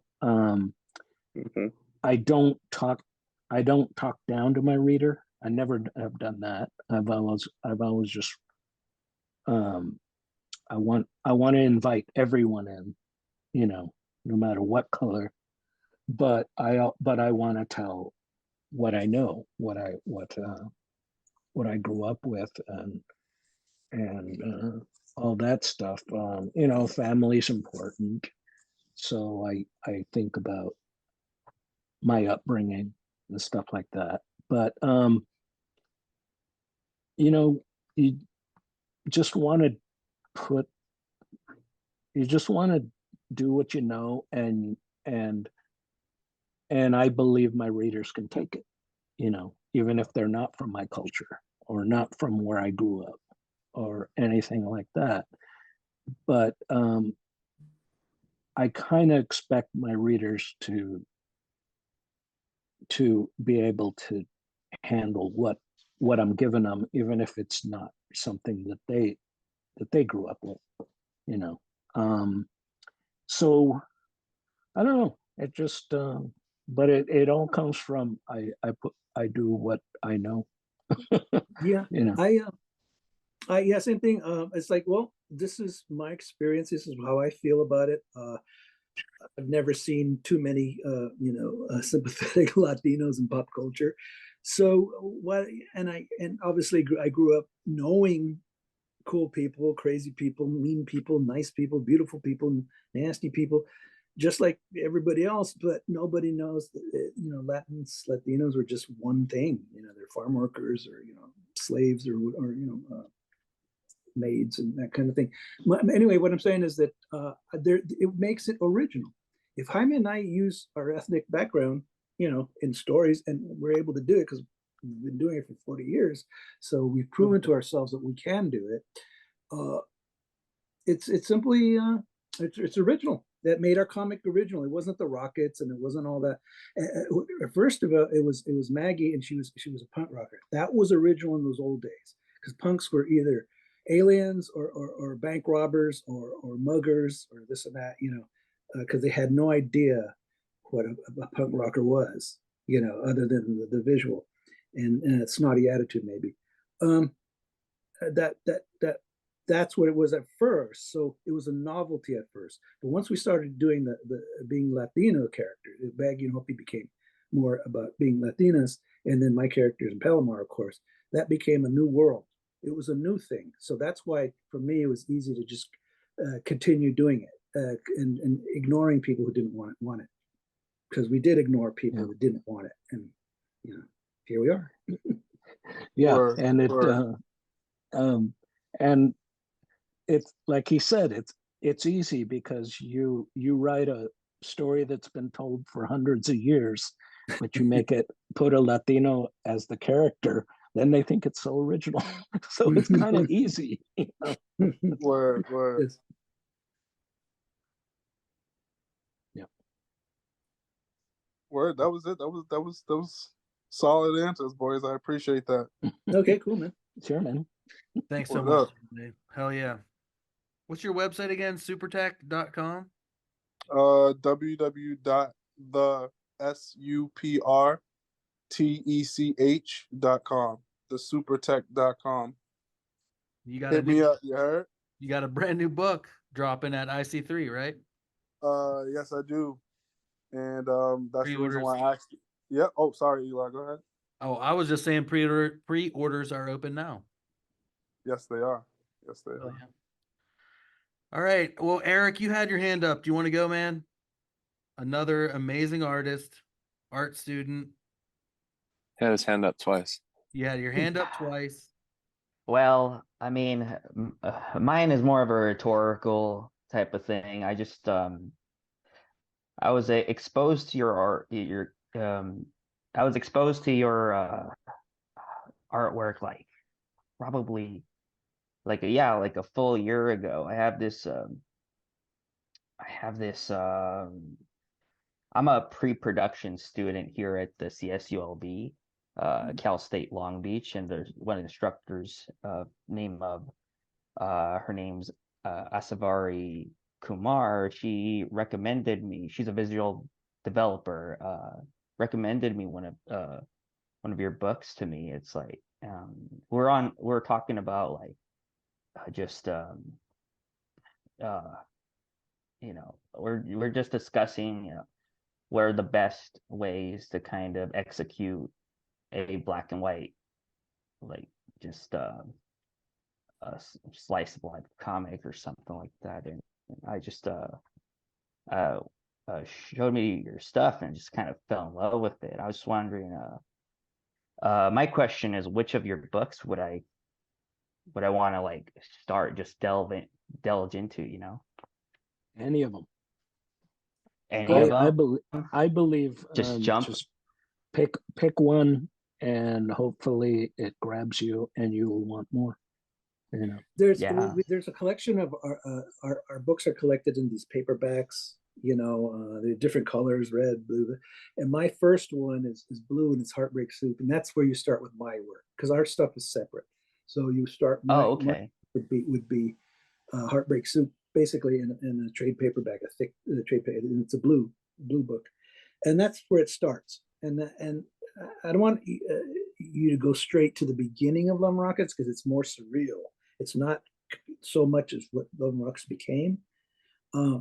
So you can get to that later. I'm just saying you can get to that later. But for me, it's my Heartbreak Soup story starts who I am. And Jaime, yours is Maggie the Mechanic or Huckleberry? Maggie the Mechanic, the red one. Yeah. Yeah. Okay. Yeah. But I seriously... feel free to drop a link. Feel free to drop a link, Eli. All right, I got you, Eric. I got you. Yeah. All right, thanks so much, Eric. And everyone should check out Eric's work online. Check him on Facebook. He's absolutely amazing.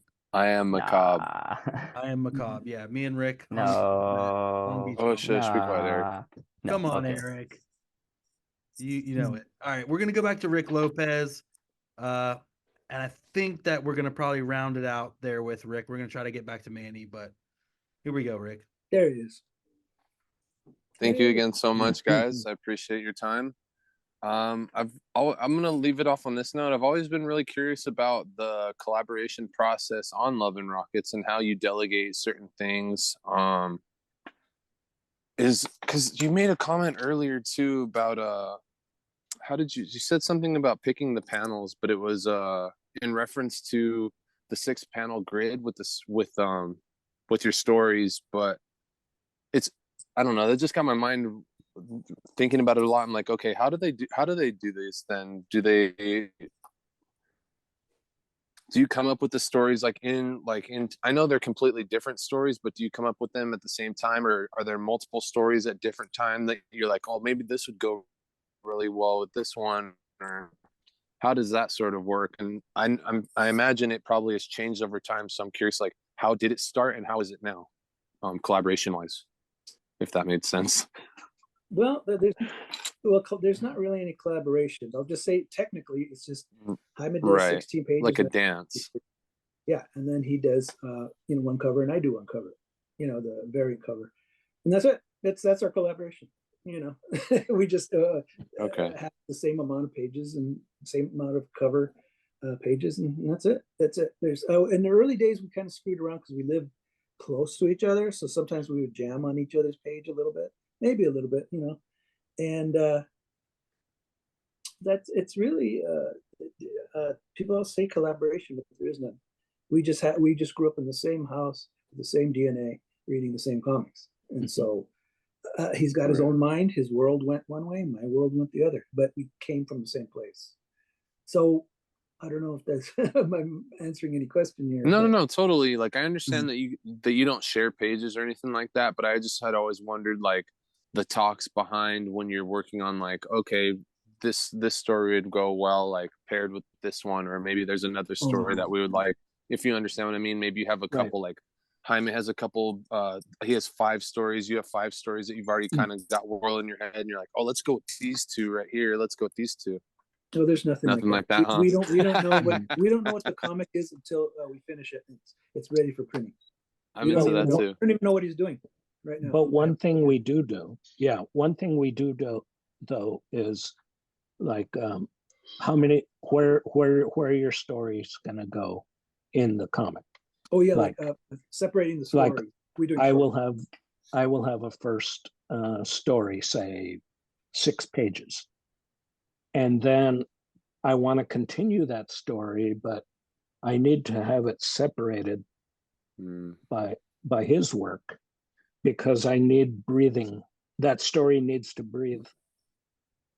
And so it'll end up later in the comic after a couple of his stories. Or sometimes it's like, no, I have 16-page stories, so one of us goes in the front, one of us goes in the back. It's like that. Okay. I like to some of my stories, like, okay, this one needs to breathe a little. So when it's done, I hope Gilbert has a short story or whatever to split it up to stuff like that. But that's as far as it goes. Yeah. As far as collaboration. I still have to find out how many pages you have so I can arrange my page numbers. That's the only thing we need to know. He tells me how many pages he's got. It goes from 1 to 8, and then 12 to 14 or whatever. And then I got to figure out my page numbers to go in between. That's exactly what I wanted to know. Stuff like just little little minutia with that, just like what it takes to make it with you two. It does, that's always something we take care of. It's not random. We take care of that, and it works. No, clearly it does. Well, but and a lot of times the way we set up stories is like an old comic book. There's an old comic book called The Thunder Agents. It would start out with the main character, Dynamo, and then they would have the other agents have their own separate stories. But the Dynamo story from the first story was continued. It was kind of like, see next chapter. But then it'd be interrupted with all the other characters. And the last story was just called Thunder Agents. And it would continue the first story, but with all the other characters joining in. So I always thought that was a pretty cool concept. I love those comics, Wally Wood. So anyway, that things like that can pop up. You'll just the way they set up their comics, how they were going to show the stories. And that's how it works sometimes, And in that case, you'll have Wally would do the main story, and then there'd might be a couple of lesser artists in there, or also be a great one. Like say there's a character called No Man, and he's mysterious, and just turns invisible. And Ditko did a story of it, and it was fucking brilliant. Nobody knows about it because nobody cares about those comics. So we do, and we know about them. So our vaults are filled with gems. Oh yeah. I seriously appreciate your time so much, you two. You inspire me and the rest of us tremendously every day. Just thank you so much. It's always awesome to run into you two, and you guys have been nothing but friendly to me every time. Okay, man. I greatly appreciate it. Hope we could. I hope anything we said could help inspire. Absolutely. Yeah. Thank you all so much. And I really think that this is like such a huge help, and it's such a cool thing to be able to bring you like masters of the craft in, to have all of us be able to ask all these minute questions, the questions that if we saw you in person, we'd be like, what pen, you know, but we're in this situation and we can really think and ask you those deep questions that are burning in our minds. Cool. Thank you so much, man. Manny. Yeah, thanks, man. And Gilbert, real quick, I wanted to mention I'm a big fan of Speak of the Devil, and cool. Yeah, so I wanted to mention that earlier. I'm glad you said that because that got my worst reviews. Really? I forgot how dark it was when I reread it today, but I love it, so I think it's great. It was a little dark even for me. I felt uncomfortable with the killing scenes. I really did. I was like, I don't do this. Yeah, they punch pretty hard, man. Yeah, like, I thought, well, maybe I should do them because they are awful. It's effective. Yeah, real effective. Man. So thank you. Yeah, no problem. Thank you all so much for being here with us as well. Until next time, don't just read more comics, be more comic. All right, y'all. Right. Comics. Keep reading them. All right, man. All right, peace. See you guys later. Bye.